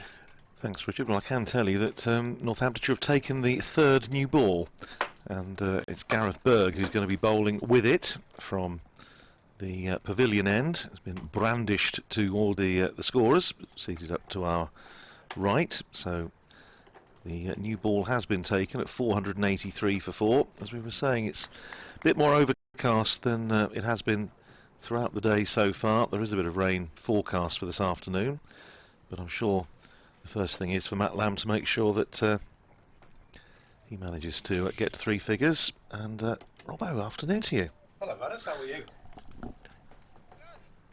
Yeah, no, I'm good. I'll just sort out your headset, because at the moment that'll do. Yeah, lovely. We just need to make sure that you're talking into the foam rubber bit, if you remember that. I don't know. Now let me have another little go. This is high tech stuff, and it's going to be Gareth Berg who's going to bowl to Lamb on 98 and plays it down to backward point where it's fielded by Matt Kelly, and there's no run. Have a go at that. Now? Just needs to be up a little bit more round there. There we go. That should be absolutely fine. Okay, we're in, aren't we? I think we're there now. Yeah, that's good stuff. Well, afternoon, Robbo. It's good to see you. It's just like old times back at Northamptonshire circa 1990. We'll come on to that. We'll talk Warwickshire as well, of course. You must be delighted to see the response, really. I mean, obviously 5 sessions in the field, and the way that the batsmen have hit back is good, which we'll talk to about in a second as Berg comes in and bowls to Lamb, who cracks that away. This could be his 100. It's going down towards third man. It's a sliding stop by Matt Kelly, but it's 2 runs and it's a century for Matt Lamb off 183 balls. Had a terrific start to this season. It's hit 9 fours, and he becomes yet another centurion in this match. There were 3 in the Northamptonshire innings, now 2 in the Warwickshire innings. It must be said also, of course, that poor Will Rhodes out for 99, but Matt Lamb congratulated by his partner Sam Haynes. Warwickshire up to 485 for 4. It's been a terrific bite back, hasn't it, Robbo? Yeah, really pleased, and really pleased for Lammy as well. As I say, missed the last game through a hamstring injury, to come straight back in and get 100 is testament to his character. Here's Berg in again, bowls to Lamb, who straight drives handsomely back past the bowler for 4. Well, as I think was discovered yesterday with the second new ball, it did rather have the effect of pinging off the bat, and actually the scoring rate increased when the second new ball was taken yesterday, and well, the early indications are it might be the same here. Lovely shot by Matt Lamb, 104 to him, and Warwickshire up to 489 for 4. Let me have another go at your headset, Mark, because it's still a little bit. You just need to pull that bit round a bit. There we go. You just need to make sure you're talking into the foamy bit. That's better. That ball takes Matt Lamb on the pad as he aims to play it away down behind square, and doesn't make contact. And what a start to the season Matt Lamb's had. Yeah, it is, and he's played well. He got 100. He got 100 against Surrey when we were in trouble. We were 40 for 4. Quite similar to this. A lot of scoreboard pressure. 40 for 4, and he got 100 when we really needed it. likewise against Essex as well, 120 for 5, got a 75 that got us to safe waters. Here's Berg in again, just turns Matt Lamb round a little bit, plays it back down the pitch for Berg to field off his own bowling. I'll tell you what, Mark, let's try the other headset, because that's still, I think that may not be working entirely as planned. Have a little go with that one, put that one on, that's it. I think we might find that's a little better. Yeah. That's absolutely perfect. Yeah, I think we've got a rogue headset there, so which would never do. Here's Berg in again, bowls and played up to short mid-wicket by Matt Lamb, and that's the end of the over. 489 for 4 with Lamb on 104 and Sam Haynes on 176. I should say belated congratulations on the championship last year, of course, having not caught up with it since then. But and, I mean, defending the title is always, defending any title is always difficult. And thoughts on the season so far? Well, we've been a little bit hit by personnel. Liam Norwell's missed nearly all year, apart from one half of a game against Essex, and Chris Wokes was meant to have been playing last 4 games really, which hurts. Yoli Stone's still out, so we've just struggled a little bit on personnel. We've played 2 games on this side of the square where we're playing today, and they've both been very, very hard work for the bowlers. The Surrey game was there, and on the other side of the square we played Essex, which was a lot better cricket wicket, had a little bit more there for the bowlers, and we got the right result. So I've been pleased with the character, I've been pleased with the effort, but we've probably just struggled a little bit, if I'm honest, with the ball in a lot of the games. Well, it's going to be Jack White to share the 3rd new ball with Gareth Berg. He's into his 31st over of the innings, 2 for 94 so far, and he runs in bowls to Sam Haynes, who plays it back down the pitch, and White fields off his own bowling, and there's no run. 2 slips in place. Yes, the whole business of the number of fast bowlers around the county circuit who are not fit to bowl and who've been struggling a bit. I mean, as a former fast bowler yourself, what do you put it down to? Is it preparation? Is it workload? I think from our case, none of those 3 guys have been fit from the start of the season, right. So it's nothing to do with any of those things. Here's Jack White with his rocking approach, comes in and bowls to Haynes, who turns it down to long leg, where Berg fields, coming off the boundary down in front of us, and they're through for a single. Haynes up to 177 and Warwickshire up to 490 for 4. Yes, I mean, I think most Northamptonshire supporters and probably a few of the players, when they saw that Chris Wokes might be playing, were sort of thinking, oh, that'd be interesting. But how long do you reckon before he's going to be? He's got a series of niggles which aren't going away, so we're hoping. I mean, he won't be fit for next week, so it might be the next time we play you from a championship point of view if he's not already in the England team. But I'd imagine they'll want him playing cricket before that. Where he finds that from a red ball point of view, I'm not sure. Here's White in again, bowls to Lamb, who's going to pick up a comfortable single, playing it just behind square on the leg side. Kelly comes off the deep square leg boundary, sends in his return to Lewis McManus, and it's one more to Lamb, who's 105, and Warwickshire to 491 for 4. What about some of the? We had George Garrett up having a little chat with us and did a bit of commentary with us on Friday evening. What about young bowlers coming through? Many that are knocking on the door yet? We've got a little bit of a gap in terms of experience and in terms of just where they are with their cricket. So George had a few little niggles this season. He's back playing and doing okay, but he probably just needs to play a lot and put some performances in now. Here's White in, that's turned away for another single. Once again, Matt Kelly is in business, coming in from deep square. This time the ball went just in front of square, and Kelly sends in another good return to McManus. One more on the total, 492 for 4. Haynes up to 178. Sam Haynes, of course, already has a double 100 against Northamptonshire, 8 years ago. Seems to like batting against Northamptonshire, as we were saying this morning on commentary. In the nicest possible way, Northamptonshire supporters and players are sick to death at the sight of Sam Haynes. Yeah, fine player though he is. So, this lad White, a little bit of Mike Hendrick in him? Do you know, it's exactly what we were describing on commentary. I'm glad you said that. Here's White in, and a little bit of bounce there from Jack White, and Matt Lamb looking to try and carve that away through backward point. Doesn't make contact. It goes through to Lewis McManus. Yes, it's that rocking approach. It is, yeah. It's very, very reminiscent of. And our colleague Richard Wilford was also saying that he thought there was a little bit of Paul Smith about him as well. The former Warwickshire seam bowling. That's more the hair, I think, than anything else. But the approach is definitely Mike Hendrick. Yeah. Well, if Jack White can achieve half of what Mike Hendrick did in his career, he won't do too bad. Here's White in again, and This is played down towards backward point, and Josh Cobb comes in off the boundary in front of the Hollies stand without the fan club today. And that's another one on the total, and well counted as well, because he manages to pinch the bowling. Lamb is 106, Haynes is 178, and Warwickshire 493 for 4.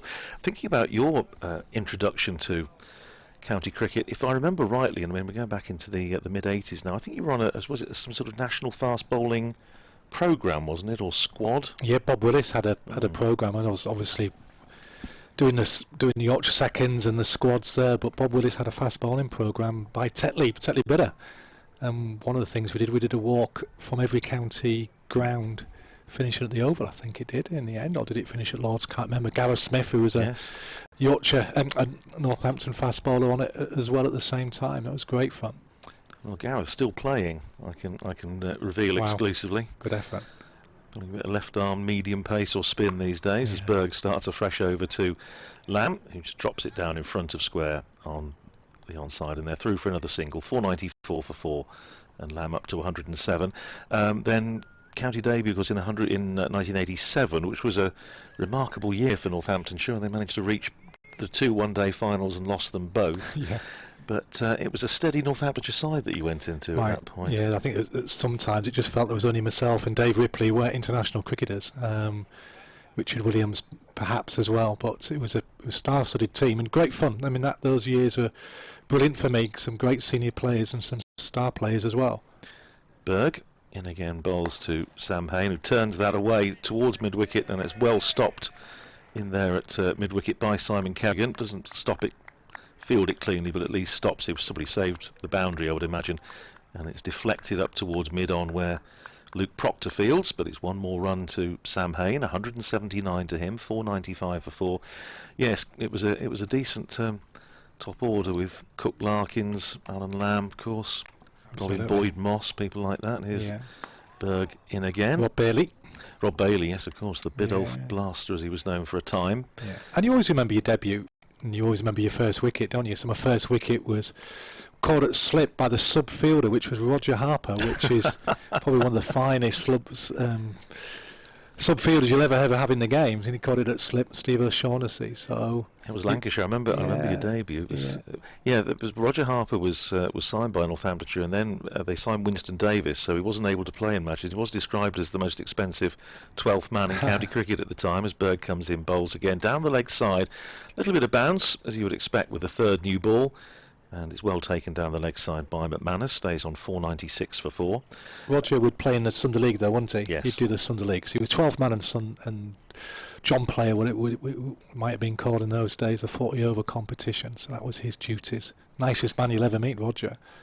He was a wonderful cricketer, and before that, of course, back in '86, I did share this, knowing that we're hopefully going to be able to have a chat with you later. I did share on social media this morning as Berg comes in, bowls to Haynes, who's in behind that, pushing it up to Kerrigan at mid-wicket, and there's no run. He stays on 179.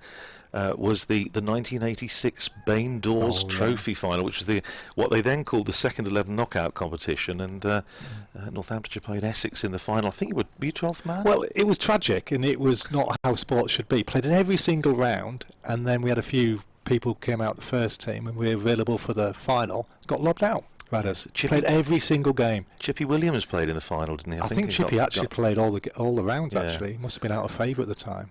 Here's Berg in again, played studiously back down the pitch by Sam Haynes, who's not about to give this away, nor should he. 179 to him, 108 to Lamb, 496 for 4.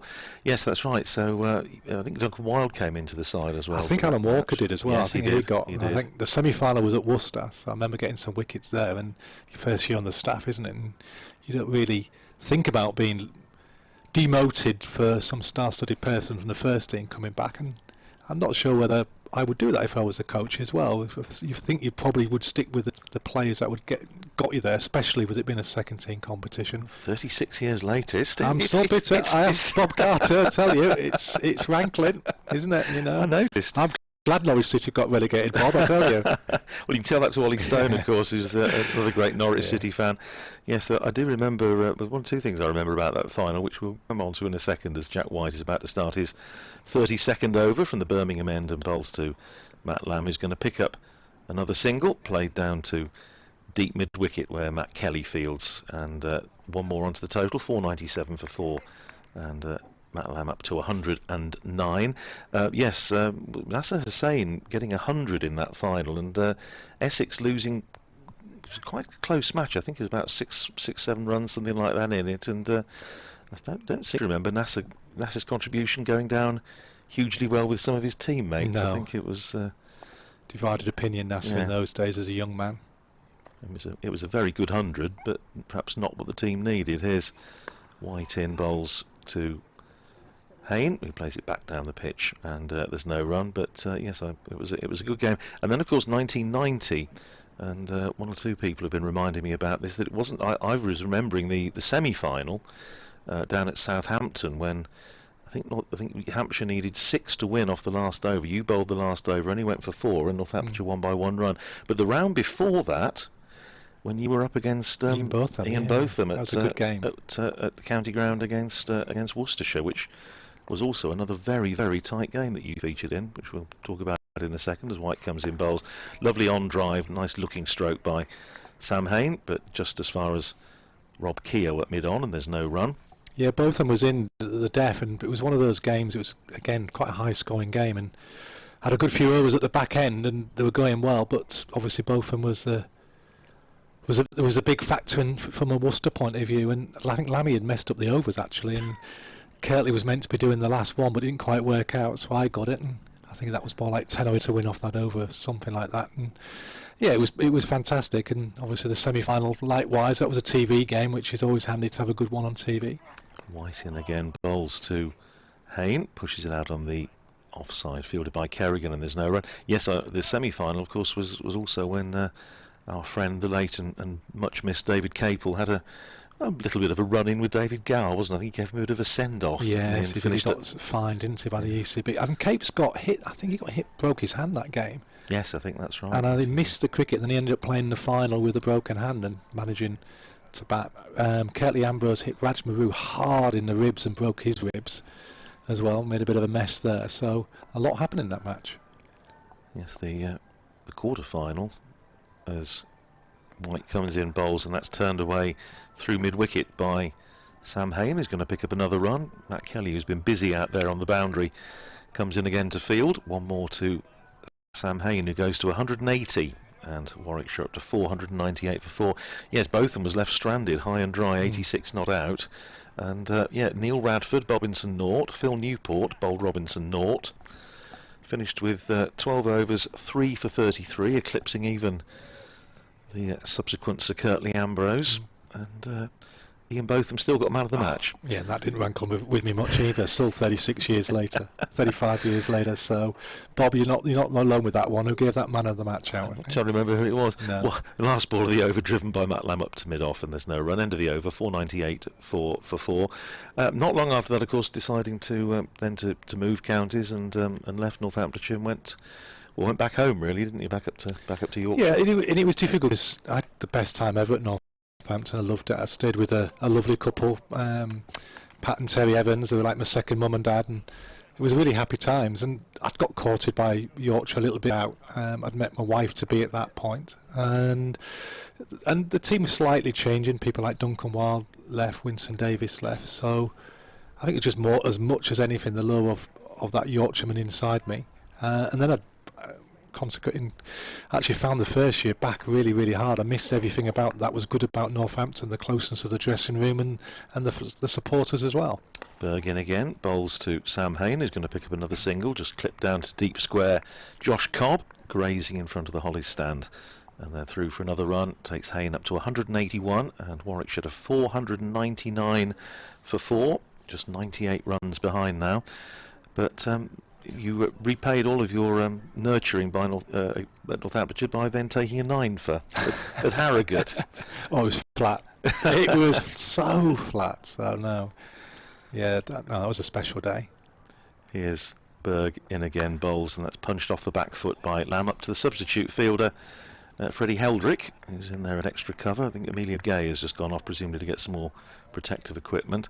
Yes, you see, that still rankles with me 30 years on, you know, but 9 for 35, wasn't it, I think? 37. No, 37, right. But wet patch just back of a length, and I shouldn't have even been born at that end. I think I came on to help the bowler swap ends and sort of got into a groove, and the rest was history, as I say. But every dog has a day. Take your opportunity. Next ball is covered up by Matt Lamb and played up to mid-off where Keogh fields, and there's no run. And then, of course, Sussex finishing your career and then starting the coaching down at Sussex. I have to ask you, while we've got you, of course, about the Women's World Cup, which must have been, well, does that still count as, I suppose, that and, of course, winning the county championship here at Edgbaston? I wouldn't ask you to choose between the two, but let's say two great moments in your coaching career. Oh, they're all different, right, as you know that. Here's Berg, bowls to Lamb, who again forces off the back foot, fielded by Heldrick at extra cover, no run. I mean, there was times at Sussex we won 2 championships there. The one at Birmingham was completely different. The way we won it, in terms of the stress we had to go through a 4-day game to decide how much time we needed to bowl Somerset out, and to do it on the last evening made it really special. But I mean, the Women's World Cup was such a special occasion and a big occasion for women's sport.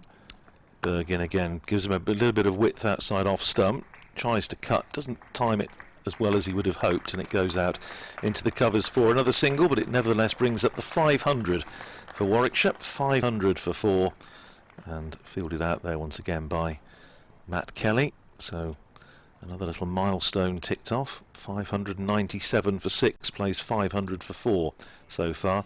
Yes, and as you say, it wasn't just women's cricket, it was women's sport. We'll come back to that in a second as Berg comes in and bowls. And that's whipped beautifully away by Sam Haynes, half stopped at mid-wicket, and then a shy at the stumps by Luke Proctor, who can do no wrong at the moment, of course. He does hit the stumps, but fortunately for him, Matt Lamb was safely home, and total rises to 501 for 4, with Haynes on 182, Lamb on 110 at the end of another over. Yes, and it was an occasion that talking about sporting occasions sort of capture the imagination of the nation, and that certainly did, didn't it? It was my recollection of it. It did. It grew as the competition went on. It was obviously the ambition of the ECB to sell out Lords, and it needed us to be there. So there was a lot of pressure.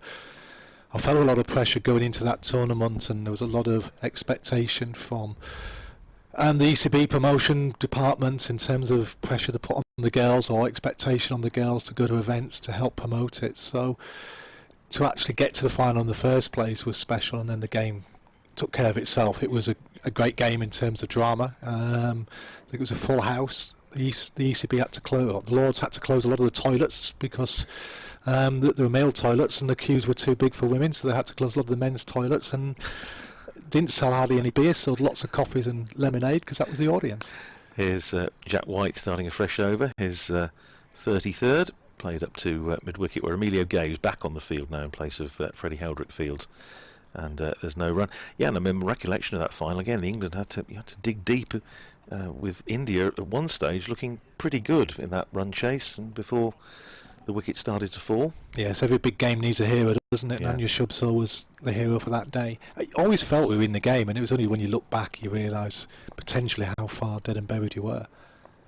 Here's Jack White running in again and bowls to Sam Haynes, who's hit on the pad, aiming to play it on the onside, and there's a long, rather protracted and anguished appeal from Jack White, who's then congratulated, I think, by Simon Kerrigan for the quality of the appeal, or the length of it at any rate, but they came through for a leg by, 502 for 4.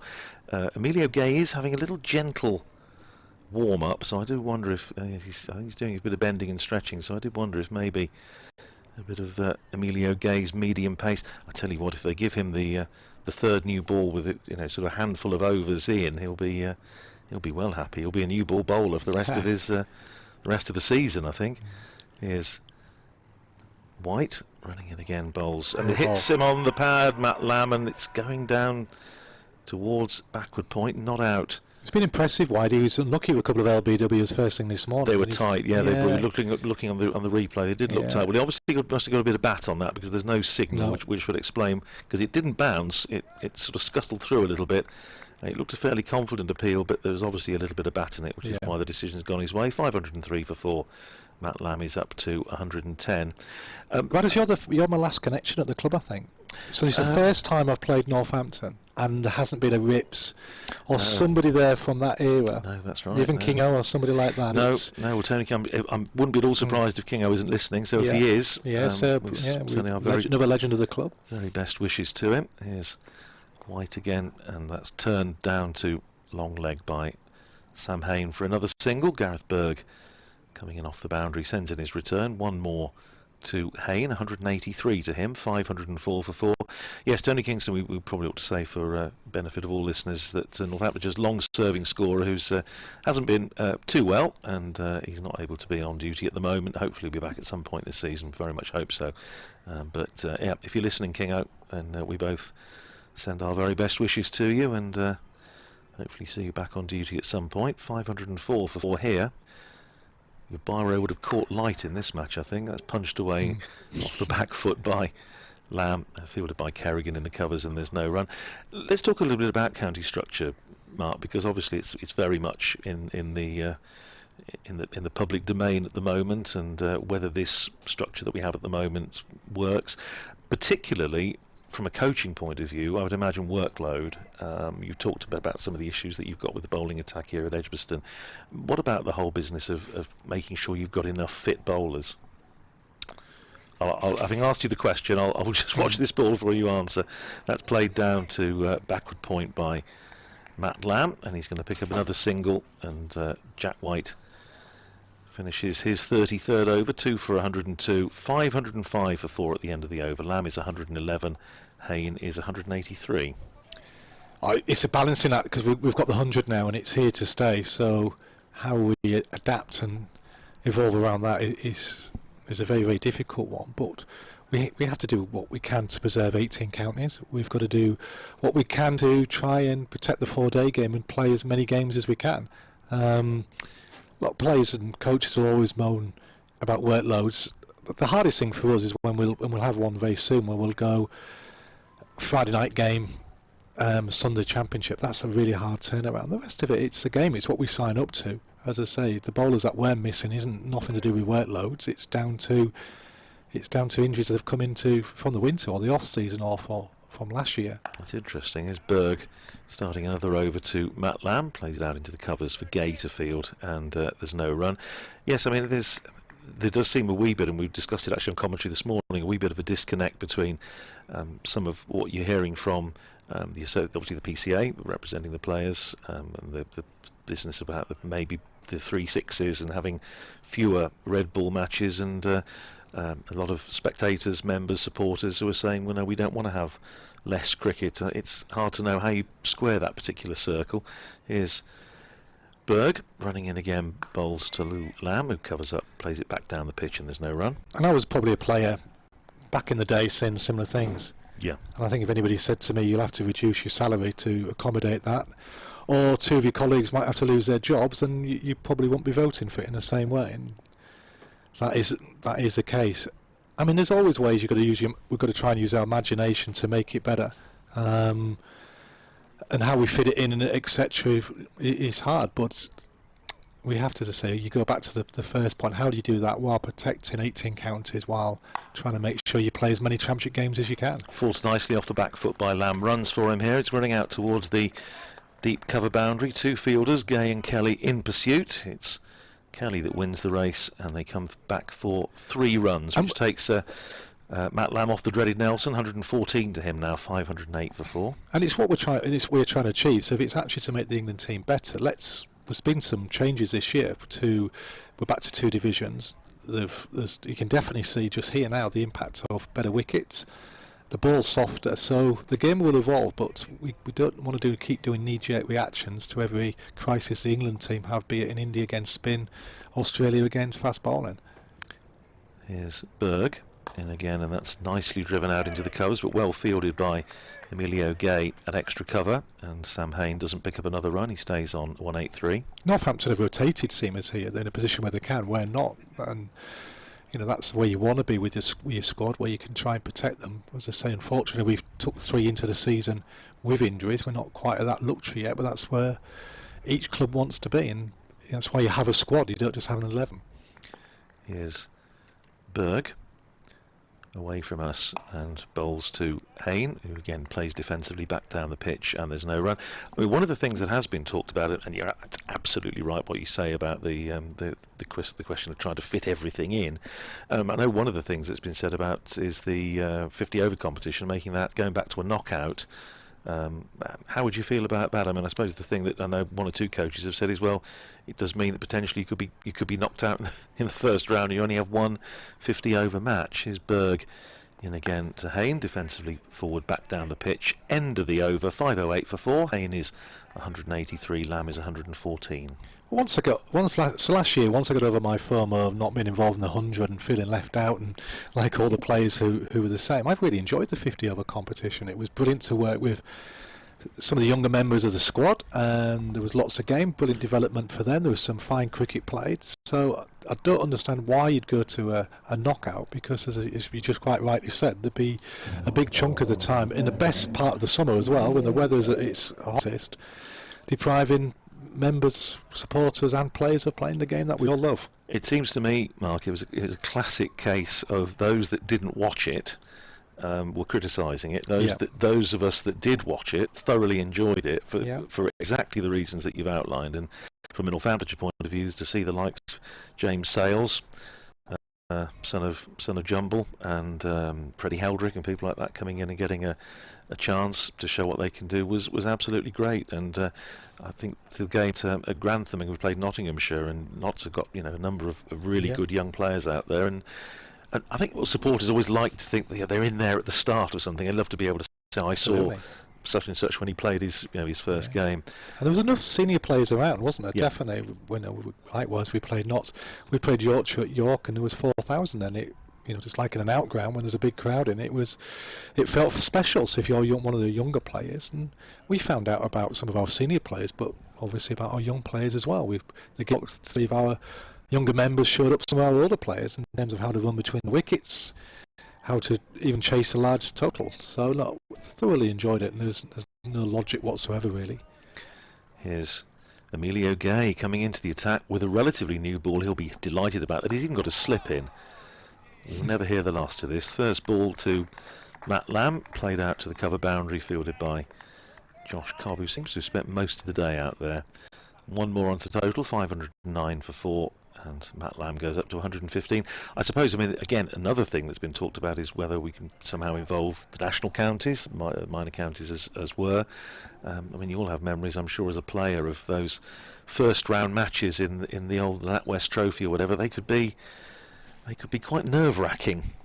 Playing they were great fun, yes, definitely. I'm not sure you can fit that in if you're going to keep the format like it is. No.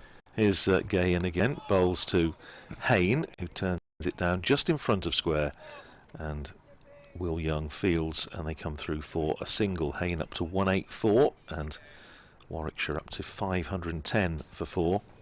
And this year, so depending what happens to Don Sibley, which we hope and expect he could be in the England team by then, but he could be playing in that competition alongside a Jacob Beffel. So, well, certainly Northamptonshire are hoping that Will Young is going to be around them playing in that. As the floodlights come on, Emilio Gay bowling short, and it's down the leg side, and Matt Lamb having a little bit of a speculative pull at it, and there was a split second. I thought it might have just have flicked the glove on the way through. Good take by Lewis McManus, but no appeal. This is getting better for Emilio Gay. He's got a relatively new ball, he's got a slip, and now, such is his fearsome pace, they've decided to put the floodlights on. Yeah, and one out on the hook. It's obviously chin music. He has got a man back on. In fact, he's got 2 back on the hook, really. He's got a deep square and a long leg as Gay comes in, bowls on driven crisply by Matt Lamb, but only as far as Rob Keogh at... all the fast bowlers representing Northampton, you see, he's just emulating them all, some Curtly Ambrose and Greg Thomas.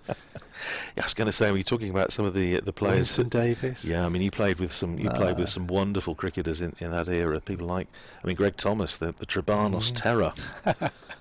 Yeah, no, there were some great characters as well, and obviously with Lammy and his pomp of celebrity status, we had some good fun.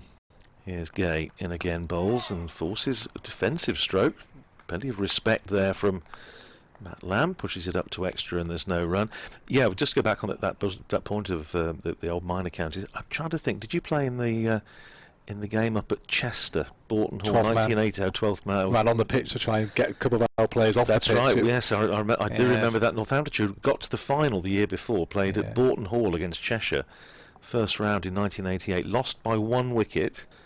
It was a bit of a feisty affair, wasn't it? Here's Gay in again, bowls, and that's driven straight back past the bowler. Half chance. Well, it may well have been, and Emilio Gay, I think probably discretion proving the better part of valour there, decided not to try and stick a hand down. If he did, he just clipped the end of the fingers. It's a 200 partnership now for the 5th wicket between Sam Haynes and Matt Lamb. The stats and the milestones coming thick and fast. 514 for 4 at the end of the over. That ball rattling away to the boundary. Haynes is 184, Lamb is 119. And again, I suppose that's a little sort of frisson that the modern pros don't have. The idea that you could actually, lose to a national county side. Although I remember that on that occasion, because Barry Wood was playing for definitely for Cheshire, wasn't he? We've got a Matt Grennan played against us for Scotland in the game. You'd get ex-pros, international players signed up. It was good fun. I mean, there was also the year, wasn't when Holland and Scotland were playing the 40 over stuff as well, which had the same effect, and it just gives a different flavour to the game. And it was good when you go away to different towns and different cities, and on their wicket, often a club wicket, it could definitely even up the contest. Here's change of bowling from this pavilion end. Luke Proctor's coming back into the attack. Bowled 16 overs, 9 maidens, 1 for 19 so far. Slip and a gully in place as he bowls to Sam Haynes. Wee bit of a loosener, and it's played down behind square. Down to Jack White at long leg for a single. 515 for 4. Haynes up to 185. I'll let you go in a minute, but I must ask you, because with the fixtures coming up, Warwickshire's next championship match will be back on, near home territory, heading back up to Headingley. And look, I have 3 great counties I played for, and they're all different. Worked at Warwickshire as well, which is Yorkshire and Warwickshire have great similarities, and obviously Northampton and at Sussex. So to go back home to one of my other counties, I class them all as home. You really look forward to.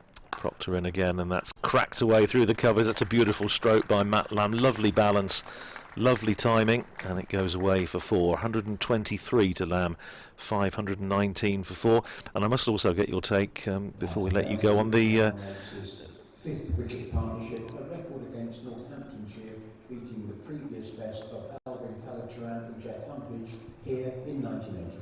There you go, another record, the highest 5th wicket partnership by Warwickshire against Northamptonshire. Of course, we had the 287 opening partnership between Vasconcelos and Young, which was the highest for any Northamptonshire wicket against Warwickshire, but that is now a 5th wicket record for Warwickshire against Northants. Next ball is played up to mid-off where Keogh fields and there's no run. Yes, I was just saying about the whole business of on a situation like this, we're discussing this morning at what point the team should be able to say, okay, we've had enough. I have heard lunch on the last day mentioned, which the consensus was maybe a little bit early, but tea. Well, it depends at a point when it becomes pointless and the members, whoever's here watching, is only here for the sake of it. Because I feel for Procky here, he's been the best bowler in the game, to be fair, and he probably doesn't want to be bowling now with what's coming up, etc. So, I don't know, maybe mid-afternoon is probably with a sensible. Well, I think I'm just wondering whether the weather might actually have a say in this, because it is getting decidedly murky. As I say, the lights are on. I have a funny feeling that that probably both sides would, the first spot of rain that descends over Edgbaston, both sides might be. Well, Haynes might have an eye on in his career best. You just feel sorry for Northampton at the second, because they've got nothing to play for at this sense apart from to get off the pitch. Well, Proctor there very nearly got one through the defences of Matt Lamb, who had to ball it just shaped back into him, played it well in the end. But 519 for 4. Yes, it's probably one of those instances where we're talking about stats, but as you say, whilst there's something to play for, and I suppose the other thing is, while there are people that may actually have paid to come in, then there is a bit of a duty of... And all the games that Lammy and Haynes would have batted on are green seamers and trying to scramble to 20, they've got to fill the boots on these ones. Here's Proctor in again, bowls to Lamb, who plays defensively down into the gully, end of the over. Mark, thank you so much for joining us. Tell everybody to say hello to everybody back at Wantage Road. We'll be there back soon, looking forward to it. Well, in fact, the day that you're there, which is June the 26th, is Former Players Day. Oh, look at that. So hopefully you'll see a few familiar faces there. But thank you so much for your time, Robbo. It's been great to see you. Thank you very much indeed. Thank you. I'll let you get out of that seat, and Richard will come and replace you and probably get Phil in as well in a second. But that's the Warwickshire head coach, Mark Robinson, giving us a good chunk of his time this afternoon. Great to talk about cricketing matters, past, present and future. And as I say, Mark very fondly remembered at Northampton from starting his professional career at Wantage Road back in the 1980s, and lovely to hear that he still rankles the fact that he was left out of the Bangors Trophy final in 1986 as Emilio Gay starts a second over. This is great. Emilio Gay is so much enjoying this, and that ball just nipped back a touch on Sam Haynes, who has got 185 to his credit, and forced him into play a defensive shot just off the inner portion of the bat, and Emilio Gay giving it the full sort of Wakar Yunis follow through. He's thoroughly enjoying this. Gay and again Birmingham end, bowls on leg stump to Haynes, who turns it for a single up towards mid-wicket, fielded there by Will Young, and that's the end of the over. 520 for 4, Haynes up to 186. Also very interesting what Mark Robinson was saying about the necessity of maintaining the 18 counties, and also the fact that it's all very well players saying that they want less cricket, but are they prepared to take potentially a smaller salary for that? Are they prepared to see colleagues in the dressing room maybe lose their jobs? Interesting stuff from Mark Robinson. Here's Gay in again, bowls to Lamb, turns it just behind square on the onside. Longish chase round there for Matt Kelly, so they're going to come through for a couple. Takes Lamb up to 115 and Warwickshire up to 522 for 4. Welcome back, Richard. Yeah, thank you. Somebody really does have to explain to me how having a far smaller pool of players playing regular cricket is going to enhance the prospect of developing England players. That the cream will come to the top. They always do. They always rise. It's not always easy to predict who it's going to be. Here's Gay in again, bowls to Lamb, and just short of a length and a little bit of bounce with the new ball, and third new ball that is, and Lamb playing it defensively back down the pitch. 115 he stays, 522 for 4. But no, some very interesting thoughts, and also of course on the state of Warwickshire's seam bowling resources in particular, and lots of discussion about workload and format. So we thank Mark Robinson very much for his time this afternoon.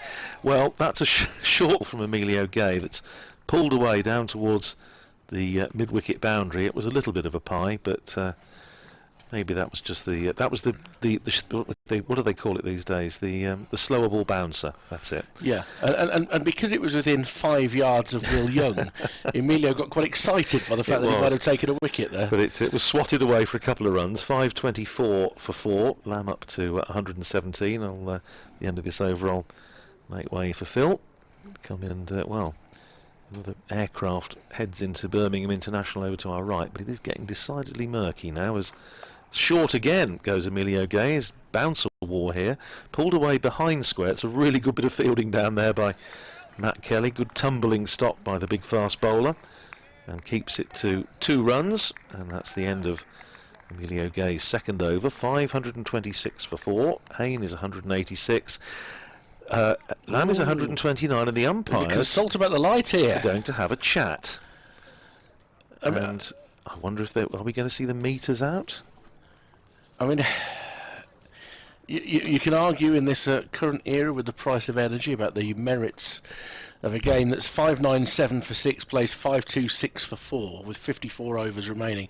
The merits of having the floodlights on. Well, they're now having another chat, having pretty much gone to their positions. They're now going to have another consultation, Michael Burns and Peter Hartley. I wonder if there might be a slight drizzle at this point. possible, isn't it? It's quite hard to see from up here. I mean, the rain, for once, heading up sort of more from Leicester way, and they are, I think, going to come off here. Yes, they are. So, bad light stopping play at 2:25 or just before, with Warwickshire 526 for 4 after 178 overs. Sam Haynes undefeated on 186 and Matt Lamb on 129. So the meter reading will be taken now. The light will have to improve for the teams to come back on. Bear in mind, Warwickshire trail by 71 with 6 wickets standing. The game is going pretty much nowhere, but there are equally some paying spectators in today. So a little bit of a challenge. I think both teams would not be too devastated if this turned out to be the final note of the game, but I'm not sure it will be just yet. It will depend, as I say, on the light improving over the course of the next hour or so, and in theory the cut-off for play today would be 4:50, which is when Warwickshire could declare this innings, or indeed if Northamptonshire are batting again and the lead, they can declare the innings. So there is still 2 1/4, 2 hours 20 that we've got to get through before that can be done. But fairly clear from Mark Robinson what he was saying there, that he's going to join my camp and say that you shouldn't have to play after tea on the 4th. I just checked with him as he was leaving the room. Yeah. Said the ruling should be tea. So if we've got Haynes, Hannon, Dolby and Robinson all now in that camp, well, I'm starting to gather a quorum. More to the point, Wilford. Well, okay. What about Rad? Well, no, I concur entirely. I think there is, and we talked about this with Phil earlier. There is an issue if you've got people that have paid. Yeah. So the alternative is you've either got to say, right, we're going to, if you take it up to tea, I think it is free admission here. It's free admission after tea. Yeah. But in that case, then that maybe obviates that, or you say we don't charge gate admission on the last day. And make it clear. I think that was Phil's point, which I thought was a very good one, that you say, we're not going to charge you to come in, but it is possible, given the state of the game, that you'll get 2 sessions and then we'll finish.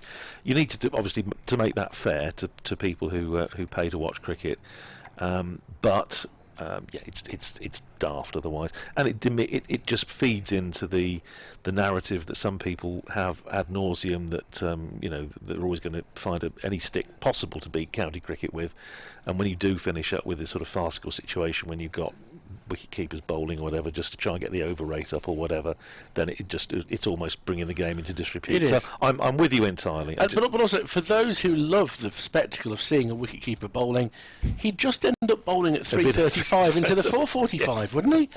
Wouldn't he, though? No, absolutely right. So you're still going to have that spell where you're playing towards what the finish time has to be. So we will see. I wouldn't like to speculate just yet whether we'll see any more cricket. Obviously, if the light improves and it isn't raining, then they will be duty-bound to come out and play a little bit more. And whatever our misgivings about this surface, and 10 wickets in 10 sessions and 45 minutes is suboptimal, I think would be the polite way of putting it. The reality is that every cricketer involved in this match has given their all. I don't think either team could question the amount they've tried with the ball. They've tried to come up with solutions, and batsmen have given their wickets away dearly, and that's what it's about. Well, yes, I was going to say they can't have the penny and the bun. You can't be saying, well, it's you've got to try and prepare pitches that batsmen have got to bat. We need batsmen that are going to prepared to bat sessions and all the rest of it, and then complain when batsmen bat sessions. No. The good news is that I have to share with you is that I think the ghost of Willie Quaife has returned. Oh, well, there he is in the Eric Hollis stand. Well, he's in position. I think it is him. I wonder whether the church theory actually held a little bit of water. Maybe that's where he was this morning, but he is there. But he maybe has. Phil's right. He probably has just come to watch the rain interruption or the bad light interruption. Before we drop down and wait to see if there's any more play, just have a quick look at what's going on elsewhere. They're into a second rain delay of the day at Beckenham. Kent are 114 for 1 in their second innings, still trailing Surrey by 327 runs, but looks like time is going to run out on Surrey. The Division 1 match that could produce a result is the Roses battle up at Headingley, where Jimmy Anderson took 2 wickets in quick succession, David Milan and Joe Root. Yorkshire 57 for 3, still trailed by 130. having followed on there. So they've got some work to do to get safe. Worcestershire have taken the lead against Derbyshire, batting diligently on the final day. They're 203 for 2. Jake Libby back to form. He's 99 not out. Azhar Ali has just fallen, a wicket there for Alex Thompson. To note that Ryan Sidebottom hasn't bowled in that second innings, so whether there's another niggle there. Durham beat Glamorgan by 58 runs. That target of 196 proved too much, and it was Matt Potts added again. He took 7 for 40. As still the clamour grows for him to get a nod for the first test. 11 wickets in the match for Potts there. Leicestershire, they've had some rain delays in the game against Sussex, but of note, because I think the weather has been coming up very much from that direction today, that they are back on. Leicestershire 271 for 7 in their second innings. They lead Sussex by 31, so that could be a real finish there. Harry Swindell's the wicketkeeper is 47 not out. Callum Parkinson on 21. They've already added 62 for the 8th wicket, and they've been batting together for 28 overs. So they are really frustrating Sussex there. So that's got some mileage to be a good finish. And it is raining as well at Lords. Middlesex 133 for 3, having been set 516 to beat Nottinghamshire. And a really curious scorecard, because of that 133 for 3 in 58 overs, Sam Robson's got 101. Good heavens above. Stoneman 0 off 2 balls, De Cair's 0 off 10 balls, Hanscom 7 off 46, and Holden 18 off 115. Robson's actually batting at 56 runs per 100 balls. It's an odd one. Luke Fletcher with Luke Proctor style figures, 14 overs, 10 maidens, 2 for 9. Look at that. He's having quite a day. It has been suggested there may have to be a new volume to the book that he read. Oh yes. So Addenda. Oh, I like that. Yes, so whilst we contemplate Dave Bracegirdle, our colleague from BBC Nottingham, writing a further addendum, or indeed addenda, if he needs more than one, for Luke Fletcher's book, then we will wait and see whether this weather clears up a little bit. It is still dark at the moment. The ground staff are showing some interest in life at the moment, so I think they feel that there might be a bit of rain about to sweep through. So at 2:30 we'll bid you farewell for now. Rest assured, if there is any further play, we will endeavour to bring it to you. After one or two of the mishaps of the last 2 days, I'm only going to say endeavour. But the position is Warwickshire 526 for 4. They trail Northants by 71. A stand currently underway, which is now worth 212 for the 5th wicket, which is a Warwickshire record against Northants on a match that has produced quite a few records, all of them for batting. Sam Haynes 186 not out. Matt Lamb on 129. Andrew and I will stand by and bring you any further action as and when it happens at Edgbaston.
Yeah, I think it's probably a blessing for all concerned as well, Mike, to be honest with you, because it has been such a flat surface this week. We're off for bad light. There's a hint of drizzle around as well. Whether we'll see any more play in this game is a bit of a moot point. The situation in the match, Northampton's batted for the first 5 sessions, piled up 597 for 6, and Warwickshire have responded in kind, really. 526 for 4. They've lost no wickets today. They got past the follow-on situation. They needed to score 448 to do that. They did that with some comfort, and it's really been about landmarks. The current partnership of 212 for the 5th wicket is the highest for the Bears against Northamptonshire in the history of this fixture. Sam Haynes on 186 not out is not too far away from his personal best, which also was against Northampton when he scored 208. Matt Lamb, only the 3rd century of his career, but his 2nd this season. Did give 1 chance this morning after bowling of Kerrigan, but otherwise has been relatively untroubled on his way to 129. In theory, play could continue to around 10 to 5 when there'd be a handshake, because there's no way there's going to be a positive result in this game right now. But you do wonder whether a more sporting decision might be taken if we did get some rain. But at the moment, still bad light, and the umpires are out just having a look at the moment. I don't think it's improved from when they went off around half an hour ago.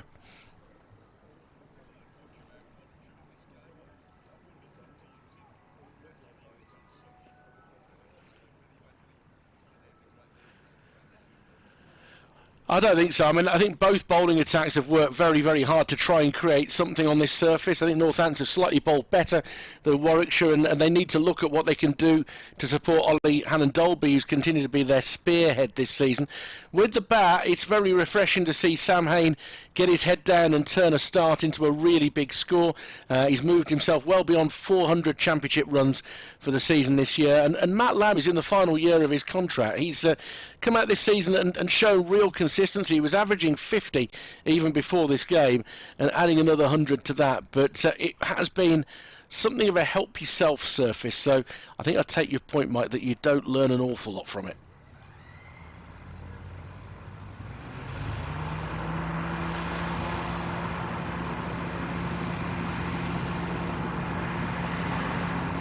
Cheers, Matt.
behind there. Yeah, it's very dark down there. Just to your left. I thought it would be. Thank you. When are you coming back out? Just very dark behind us. Oh.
as there is an interruption of play within 30 minutes of the scheduled time for tea, tea is now being taken.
following the recent umpires inspection, if there is no further rain, play will resume at 4 o'clock.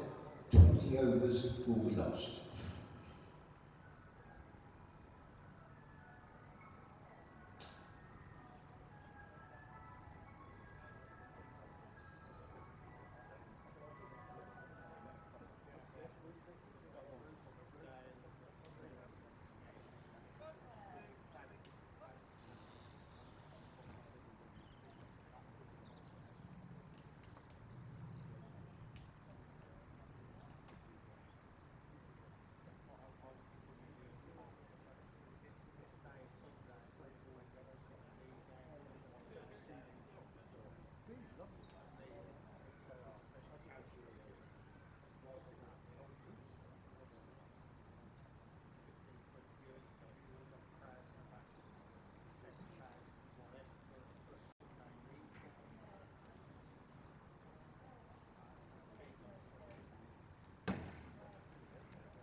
Well, an hour and 37 minutes later, play is about to resume here at Edgbaston at 4 o'clock with effectively 50 minutes of play before Warwickshire would declare, and this match would be over as a draw, and we can discuss the merits of coming back on the play at some length, I would imagine, over the course of the next 50 minutes. 526 for 4 Warwickshire, still in their first innings. Only 10 wickets have fallen in more than 10 sessions, and they still trail Northamptonshire by 71. I'm Richard Wilford from BBC Radio WM. Andrew Radd alongside me from BBC Northampton. Our colleague Phil, I think, is going to back away for the joys of the Cotswold life very, very shortly. Understandably so, in that you know, at times cricket does things that I don't think are entirely to its own benefit. And as Ricardo Vasconcelos marks out his run-up, this is one of those moments where we're going through 50 minutes because the laws of the county championship tell us that we must, Andrew. Yes, no, absolutely right. And things that you don't expect to have to look up. Ricardo Vasconcelos' bowling record in first-class cricket, which I think I do remember him having the odd over here and there yes, I think he's previously bowled 9 balls for Northamptonshire in first-class cricket, but I did fear the worst when I saw Chris Liddell, Northamptonshire's bowling coach, downstairs just before they came out, and was just slightly curious to see who was actually bowling into the mitt. It was Ricardo Vasconcelos. So you thought, yeah, okay, that's obviously what we're in for. So. Yes, he's bowled 9 balls in the 2019 county season, and that's it.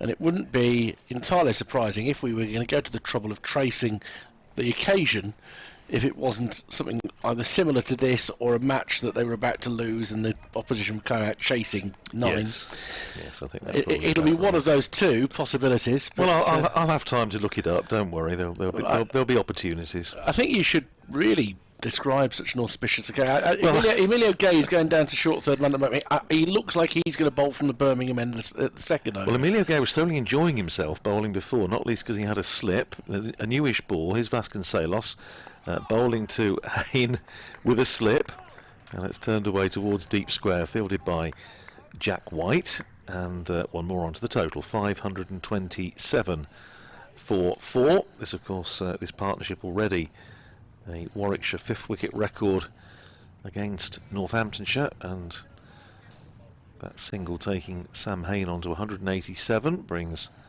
Matt Lamb on strike, and Vasconcelos right arm dibbly dob, short of a length, chopped down to backward point where it's fielded by Matt Kelly, and there's a single, takes Lamb up to 130, 528 for. Yes, we were saying earlier, weren't we, Richard, about the whole business of bringing the game into disrepute, and I'm afraid this is really one of those instances, and you can't really blame the umpires. They have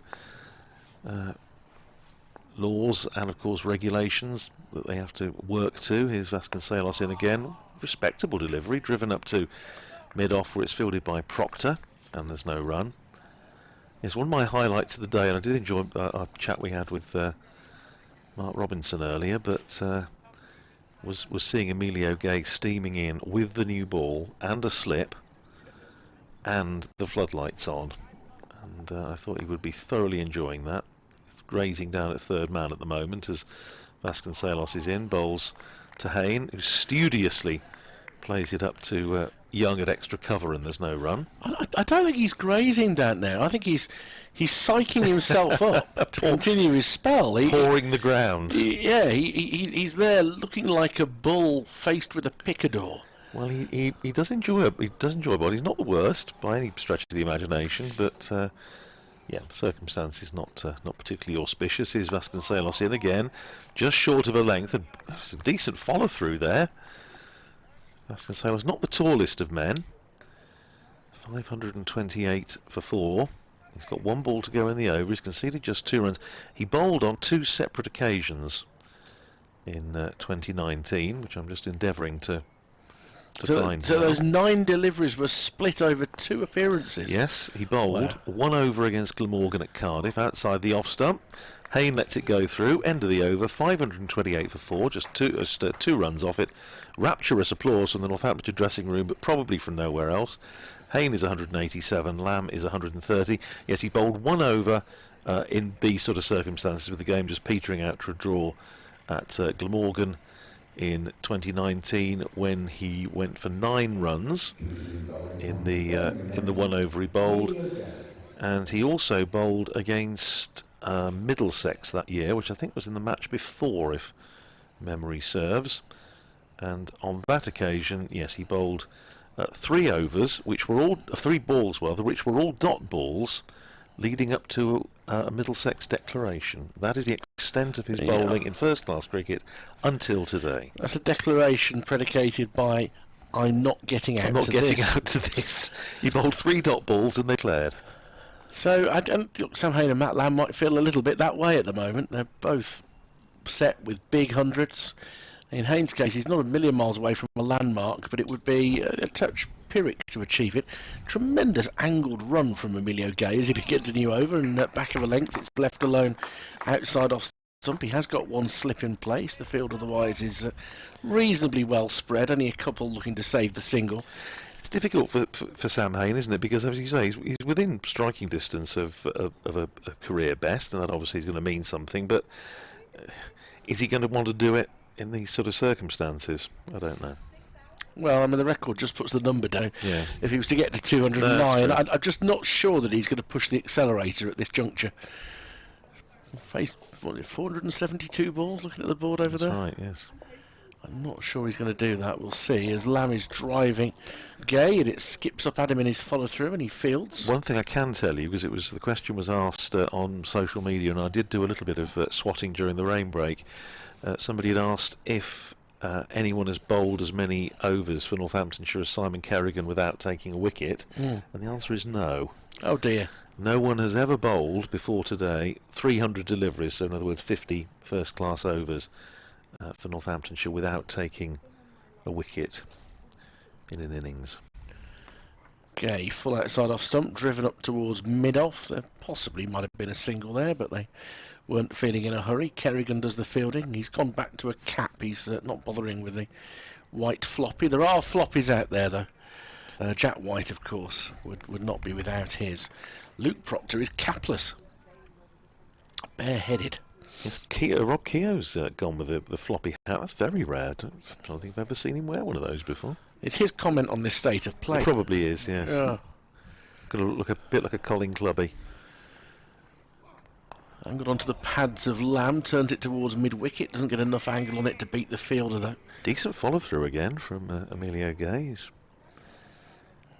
He'll be really enjoying this. He'll talk us through it, I'm sure, in the days to come. I should be sad to miss that. I did ask Northampton's head coach to make sure that they did have a little chat with us before they board the coach back to Northampton, because I was thinking a bit. I thought that surely they're not going to go back. Should have known better, really, shouldn't we? Yeah. Drizzle would do us. As back of a length, it's fourth the back foot by Lamb, and he spoils Emilio Gay's hopes of a maiden. There was very little rain, such an extent that the hover cover was barely over the wicket during the time that we were off, and yet there are 2 piles of sawdust or whatever it is they use these days at either end, just in case the bowlers have any trouble with their footmarks. But Gay is fairly light-footed, and Vasconcelos is arriving at the crease at any particular rate of knots. For a short man, he runs up with even shorter strides than you might conceivably imagine. As Gay, short outside off stump, is defended by Haynes, and out it goes. There are, the far end of the ground, I think only 1 spectator to the left of the sight screen, sort of straight, and then there's half a dozen to the right. The man at the back of the hollies is, of course, at the back of the hollies. There's a couple sitting in the front of the hollies, wide by the tiny little scoreboard that's barely ever used. There's a group there, accompanied by a steward, and one of the hospitality boxes has got half a dozen people in it. Hello over there. Yes, I was just looking to see. One of those instances where you can look around the ground to see if there's anybody you know. Yeah, the crowd, the official crowd, is at this point in the game is literally some. Here's Vasconcelos with a gully rather than a slip, and bowls and driven nicely up to mid-off by Matt Lamb, fielded by Proctor, and there's no run.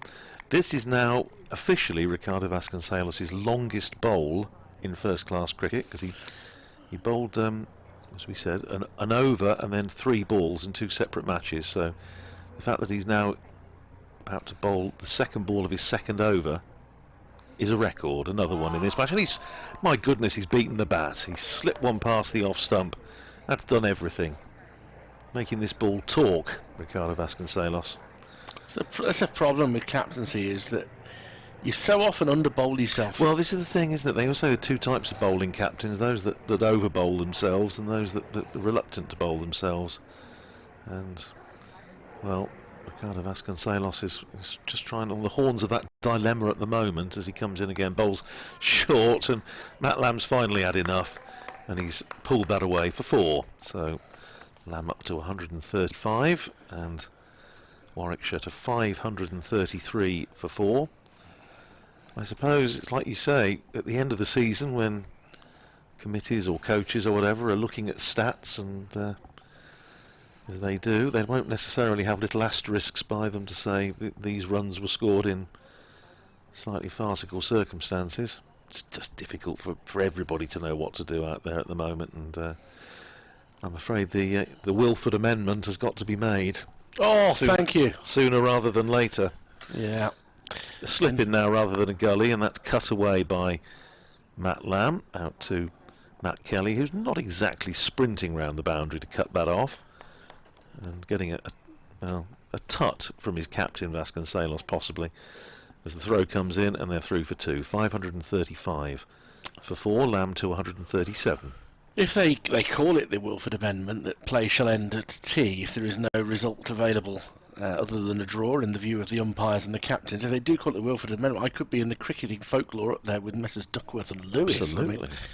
Here's Vasconcelos in again and forces Lamb onto the back foot, plays it back down the pitch. Vasconcelos fields off his own bowling, and there's no run.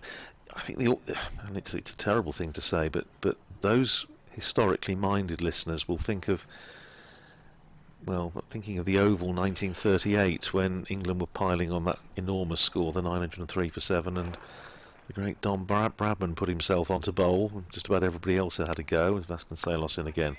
Forces Lamb into a forward defensive stroke down the pitch. Vasconcelos fields, end of the over. 535 for 4, Haynes 187, Lamb 137, and Bradman went over on his ankle and was unable to bat in either innings in the match as Australia replied to England's 903 for 7, and you just hope, from a Northamptonshire point of view, it would just put the tin hat on it. If Ricardo Vasconcelos went and did something to himself bowling, and in an attempt to stop the other bowlers from injuring themselves, it's well, but see, that's part of my rationale for saying what I'm saying, because this doesn't do anybody any good. No. It hasn't even got the energy to it of a half-cock net session on a Monday morning. It just hasn't. Kent and Surrey have drawn today. The Rain had the final say at Beckenham. 114 for 1 Kent in the second innings. Yorkshire 107 for 4 in the 48th over, looking to bat out a draw against Lancashire. They're still 78 runs short of making them bat again. Harry Brook is 43 not out. I'm going to give you a spellbinding statistic in a minute. We'll go on then. Oh, trust me. It's a bruiser. As Gay begins a new over and bowls a bumper, and Sam Haynes goes underneath it. Nice, to get some cheers from the crowd. Worcestershire were 197 behind on first innings against Derbyshire. They're 221 for 2 with Jake Libby on 103 and Jack Haynes 14. They have added 22 in 36 overs. Oh, I say. The Brigadier is in evidence this afternoon, Brigadier Block. I mean, it's extraordinary. Wayne Madsen has bowled 16 overs for 8 runs. Alex Thompson 1 for 41 in 27 overs. They've put the shutters up. Gay in once more and guided through point by Haynes for a single. He's 188, 536 for 4. Yes, it sounds absolutely gripping. I have to say, some of the innings I was looking at just to check the Simon Kerrigan stat, whether anybody had bowled that number of overs, and you look back into when you talk about these things going on now, but you look back into the 20s, and somebody like Taffy Thomas, Albert Thomas from Northamptonshire, that era just after the First World War. I think in one innings, I think he was against Leicestershire, bowled like 62 overs, 47 maidens. Ooh. And he made a very good living out of that, just not getting any runs conceded off him. Gay actually turns Lamb round, and it comes off thick outside edge, this next one, but goes line point. In from the boundary comes Berg to field, 138 to Lamb, 537 for 4. The rain has helped the Leicestershire rear guard at Grace Road against Sussex. Following on, they're 290 for 7. They lead by 50. The 8th wicket partnership worth 81 now between Swindles and Parkinson. So they've put some fight on there, but the rain has helped them. And Middlesex and Notts looks sure to end in a draw now because the rain has badly affected that. Middlesex 133 for 3, needing 516 to win, but there really hasn't been a lot of play there today. So quite a few draws around in this set of matches in both Division 1 and Division 2. As Gay runs into bowl to Haynes, who blocks him back down the track, and there's no run. I understand he wouldn't have been playing much at in Northampton this afternoon. Just a message from home that it's been raining there most of this afternoon. So good for the garden. They always say that. Good for the garden. Well, we've got some new turf going down. You see at the moment, so just need to help it to bed in a bit. What had you done to the old turf? It was getting a bit scabby. You know, the net facilities were not up to scratch. Well, you should have had concerts on the ground last summer. You've paid for it. As the next delivery from Gay is angled down towards third man by Haynes, who saunters through to 189, 538 for 4. Deficit is now down to 59. That's yeah. I haven't quite forgiven my garden for the incident when the branch whizzed back and whacked me in the mouth earlier in the week. You were struggling, weren't you, on the first morning? Gosh, that seems a long time ago, doesn't it? It does. Not as long as it will do to the bowlers who've been involved in this match. Yeah, very true. Got home yesterday to find I had to finish off building a container for the back garden that my wife had got part of the way through, but the screws at the bottom were out of her reach, and she's only 5'2" with short arms. Gay into complete his 4th over, and Lamb having to cover up outside off stump. Picked up by Gay in his follow through, 538 for 4. And we have 35 minutes of this tantalising. And look, it is merely of interest to the statistician. Well, what happens from here on in. It's just the necessary formalities, isn't it? It's like filling in your forms. It's got to be done. I must admit, I did for one glorious moment. I was just watching the umpire at square leg, Peter Hartley, and I just thought, is he having a little look over to his partner? Might there be a little bit of drizzle in the air? Might the lights are on, of course, they've been on for some time. Might they just be worried about the light with this fierce, terrifying pace of Emilio Gay and Ricardo Vasconcelos? But sadly, they appear to be quite happy at the moment. So there is a slip who was almost hiding behind the keeper, as that's driven away through the covers by Sam Haynes. Vasconcelos over pitching, and it's a long chase out there for Luke Proctor, who reels it in, but they're able to come back for 3 runs. So takes Haynes up into the 190s, 192 to him, and Warwickshire up to 541 for 4. It's Rob Keogh who's in there at slip. You've heard of having a fine slip. He is almost hiding behind Lewis McManus there. Is Vasconcelos running in? I was just trying to... That's outside the off stump and left alone. And I was just trying to think, when Ricardo Vasconcelos lets go of that, it's a sort of a rather angry whirl of arms and legs, a bit like Elmer Fudd bowling, if you can imagine that. It's sort of rather an angry, disgruntled bowling action. I'm looking forward to somebody telling the Northampton skipper that you just said that. You see what I mean? Is Vasconcelos in again, and Haynes Lamb trying to drive. It goes to a thick inside edge up to mid-on, where it's fielded there by Josh Cobb, and there's no run. I'm not saying he is like Elm, I'm saying his bowling action, it's just that rather angry, rage-filled bowling action that just makes you think that he would rather be doing something else. Well, probably we all would at this precise moment, but there we go. Here's Vasconcelos. 3 balls to go in the over. There he goes again. Bowls, and that's chopped away into the covers by Matt Lamb for a single. Fielded there by Will Young. 542 for 4. Lamb up to 139. And Ricardo Vasconcelos, well, I just wonder if he'll be sending for his bowling boots. What would be good now, Richard, thinking about it? We've had so many interruptions in the course of this season for the ball. Couldn't they pretend that the ball's gone out of shape or it's split? That might while away a couple of minutes. That would be good. Here's Vasconcelos in again. Bowls a full toss, a filthy full toss, and it's driven away through extra cover for 4. And I don't think Sam Haynes could have stopped himself hitting that for 4.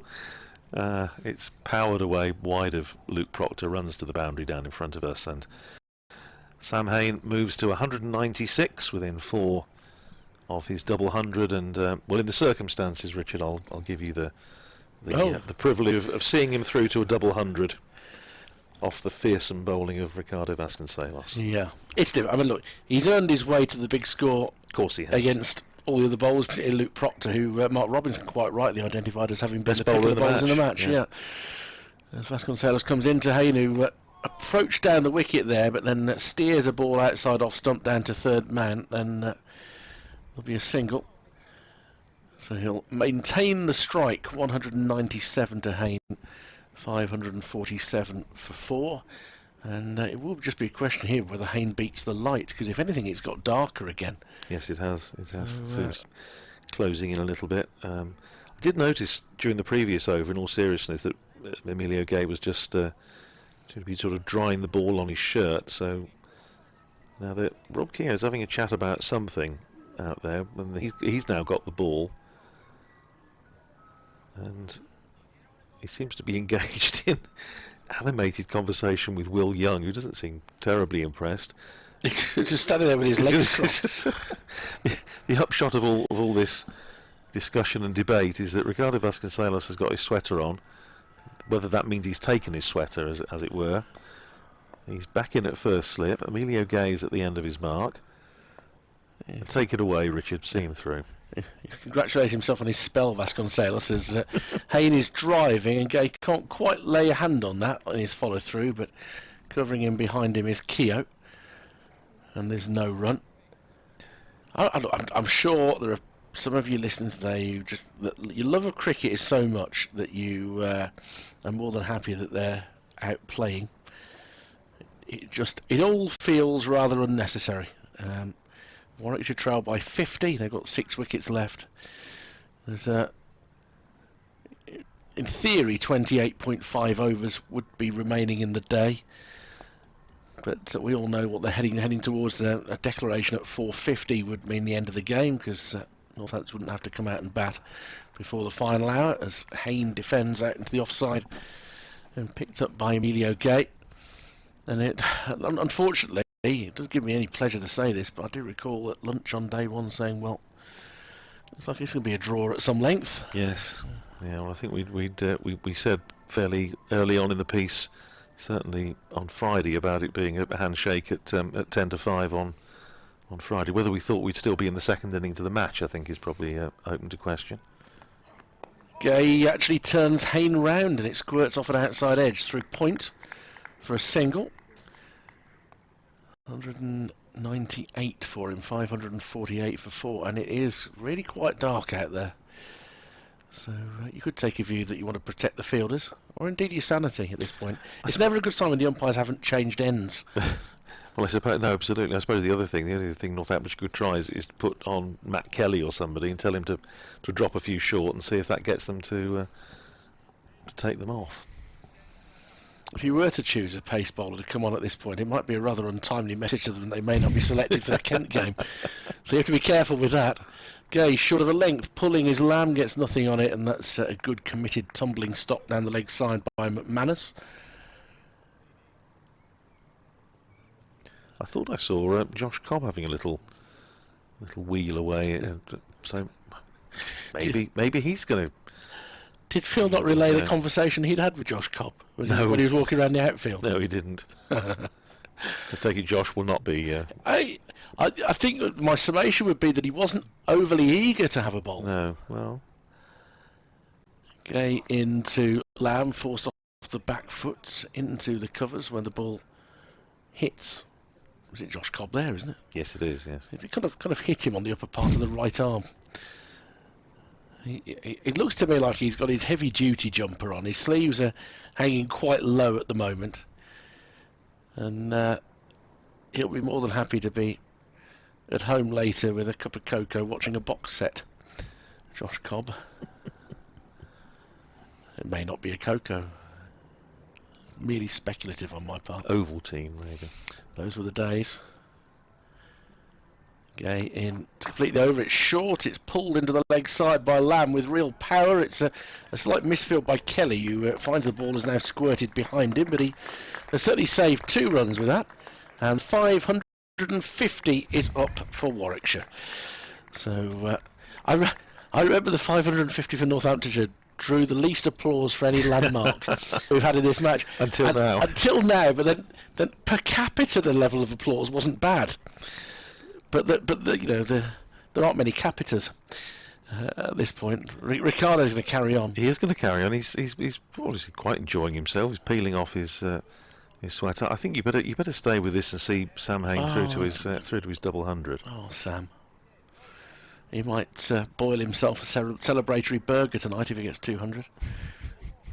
It's one of the many things we've discovered on the Pod Blast over the years. What's that? Sam's catering skills aren't the best. Ah, boiling a burger. Yeah. That and his choice of a mullet at the moment is. Those are the 2 things you'd query. His batting, however, is in fine order. Well, indeed. We did discover on the cricket show on BBC Radio Northampton that Ricardo Vasconcelos last year was sharing a house with Ben Curran and Brandon Glover, and it was Ricardo that did all the cooking. Okay, we can't ask him to do that when he's captain. As stepping forward into a defensive shot is Haynes, walking through it, really. Plays it back down the track to Vasconcelos, who's, what is he, about 5'5"? Thereabouts, yes. He'll claim 5'6"? Well, he can claim it, yes. Yeah, no, I mean, yeah. People who are 5'5" would tend to claim 5'6". He's always in the 4th over. This is a long spell now. I just wonder if this is giving him ideas for the Royal London Cup. You never know. If he can... 5th seamer. Yep. Get through 3 or 4 overs each match. As he's driven off the inside half of the bat for Haynes, who thought about a single that would have been very chancy to Cobb at mid-on. He throws it to the far end. Even the ball looked tired there. It looks like BBC WM are going to take a report. Yeah, they're 550 for 4. The part-time bowlers are on. This is one of these moments that cricket really shoots itself in the foot, because this game is inevitably going to be a draw. There are various moans that players have got too much cricket in their legs and that they need a lighter workload in the future. As the Northampton captain Vasconcelos comes into bowl to Sam Haynes, who is going to come through for a quick single here. That takes him to 199, so there are landmarks at stake. His career best to Haynes, 208 against Northamptonshire in 2014. Still with him, Matt Lamb on 141. So far they've added 237 for the 5th wicket, a county record against Northamptonshire. There'll be a handshake at 450 if Battle Out and Rain doesn't get us first. Warwickshire 551 for 4, trail by 46. As Vasconcelos comes into bowl and is driven and puts out his left boot to stop that drive from Matt Lamb. There was a funny retort from Mike, who was presenting our football programme there. He almost suggested that you weren't enjoying this. Look, it's not that I'm not enjoying it. I just see it for what it is, which is pointless, unnecessary, really. And if anybody did get injured, you'd want to write to your MP. This is driven nicely through the gap by Matt Lamb for 4 more through a straight mid-wicket. He's up to 145 now, so he's got another landmark that he's close to. His career best, by the way, is 173 against Essex. The first of what is now 3 first-class centuries, 2 of which have come this season. you know, Ricardo Vasconcelos is just pondering the meaning of life at the moment. He's having a chat with Luke Proctor. There've been no wickets today. There were only 2 on the first day. There were only 2 yesterday. Yes. Ricardo saying to Luke, "Did you hear what Mark Robinson said on the radio, that you were the best bowler in the match?" Bowls, that's a slower one from Vasconcelos, looped up outside off stump and defended into the offside. 555 for 4. And everybody's slowly moving back into position now. They're regally fed up with this. And the batsmen, at least, you know, they're trying to do the right thing. They're and they're not trying to tee off. Absolutely. It's as I say, it's putting both sets of players in a really difficult position, and so you feel for all concerned, but unfortunately, because what the book says, that we have to go through this, which is a shame. And well, Ricardo Vasconcelos again has got his full sweater. You see, this is all part of a grand conspiracy also to keep me off air, because Sam Haynes is now on 199, so you've got to see him through, Richard. Try again. Well, I mean, look, the moment because, you know, Will Rhodes went for 99 yesterday. Well, yes, that's right. But should he get through to 200 at that point, you know, I'll retire to the wings quite happily. I can give you a sort of an unblemished 18 minutes for you to muse over every aspect of this game. Run down all the wickets that have. It won't take you very long. No, it won't actually. No. I mean, I haven't filled 1 page of notes for this game yet. I've got the same piece of paper for 4 days. Well, whoever has the job of writing this one up for Wisden's going to have fun, because there'll be an awful lot of records, but nothing much else. Yeah. There'll be a lot of writing for what we actually saw.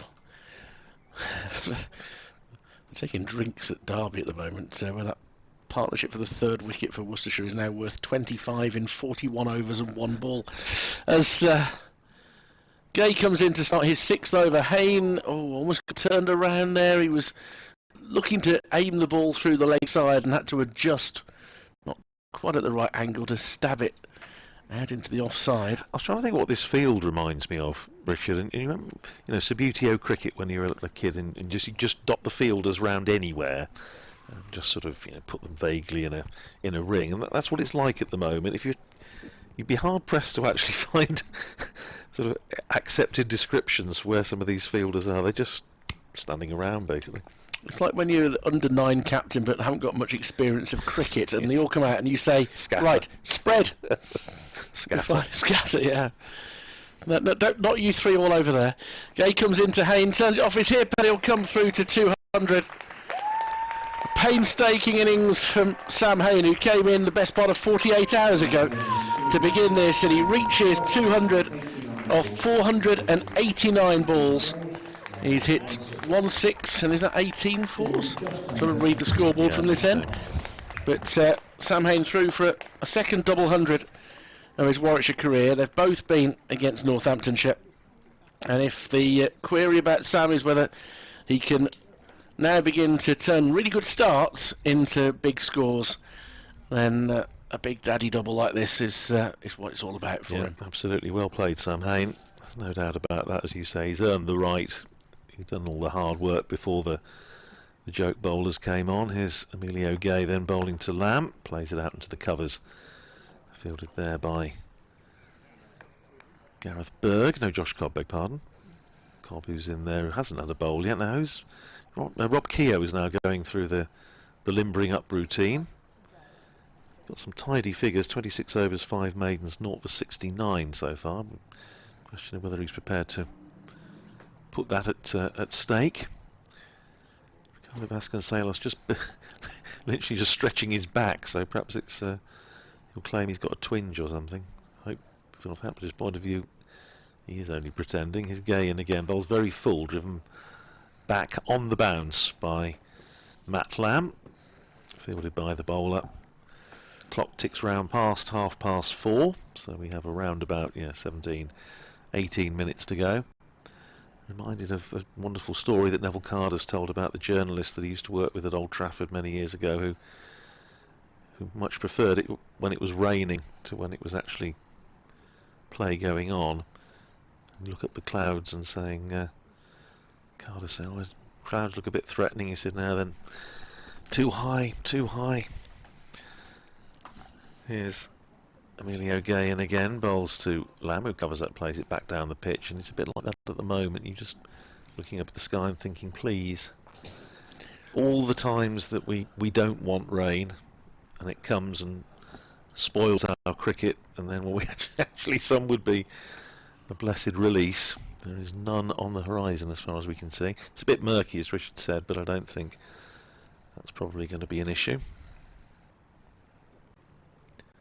556 for 4, so Warwickshire still 41 behind. Here's Gay in again, bowls short, wide outside the off stump, cut away, and I don't think there was going to be any spectacular dives down there by Gareth Berg, who just more or less let it go for 4. 560 for 4, and it takes Matt Lamb up to 149, so a milestone beckoning for him as well. 560 for 4. The lead for Northamptonshire now is 37. We have, in theory, another 26 overs to go, though something tells me it won't be anything like that number. Rob Keogh is indeed going to bowl from the pavilion end. It would be fairly astonishing if Will Rhodes didn't declare at 10 to 5. Well, it would be, but it, you know, there's. It is his prerogative. He could go on another 10 minutes. Absolutely, yeah. For no obvious reason. Get first innings lead. You used to get a point for that, didn't you? A couple of points for that in the old days. I think that is quite old now. Well, it is quite old, days, but I mean, probably not in my lifetime. But no, probably not. But if they were thinking about if that regulation was in force at the moment, we'd still be playing on, wouldn't we? At pushing 5 o'clock on the last afternoon, because first innings points have not yet been determined, and we've lost hardly any time to the weather. Here's Keogh, still bowling his medium pace. Oh dear. And the first ball is respectable enough. It's just a little bit short of a length, and it's punched out into the covers by Sam Haynes. 200 not out to his name. Good for him. The field, we've got 2 slips in. Vasconcelos at first, Gay at second. Keeper standing back. Keogh in again. Bowls. Oh, and he's just glanced that down. Keogh's on his knees. And he's gone flat on his face on the pitch as Sam Haynes just turned that ball away, and well, it was in a portion of the bat, not exactly an inside edge. It goes down to fine leg for a single, which takes Haynes to 201 and Warwickshire to 561 for 4. But I suppose for a moment Keogh might have thought that he might have missed it, and there'd have been I'm sure a riotous appeal for LBW. I think it's straightened a bit, that actually. Yeah, It would have hit middle and leg, but the only issue is that, as like many players, that's Sam Haynes' strong suit, that shot. Here's Keogh, bowls short, and that jags back a little bit at Matt Lamb, who plays it off a thick inside edge back down the pitch. I think Rob Keogh might be suggesting that he needs a more attacking field. He's only got 2 slips in. A little bit sharper than Matt Lamb thought he was going to be there. Yeah. Actually, it's done him for pace. Well, Dunstable's finest at the end of his mark.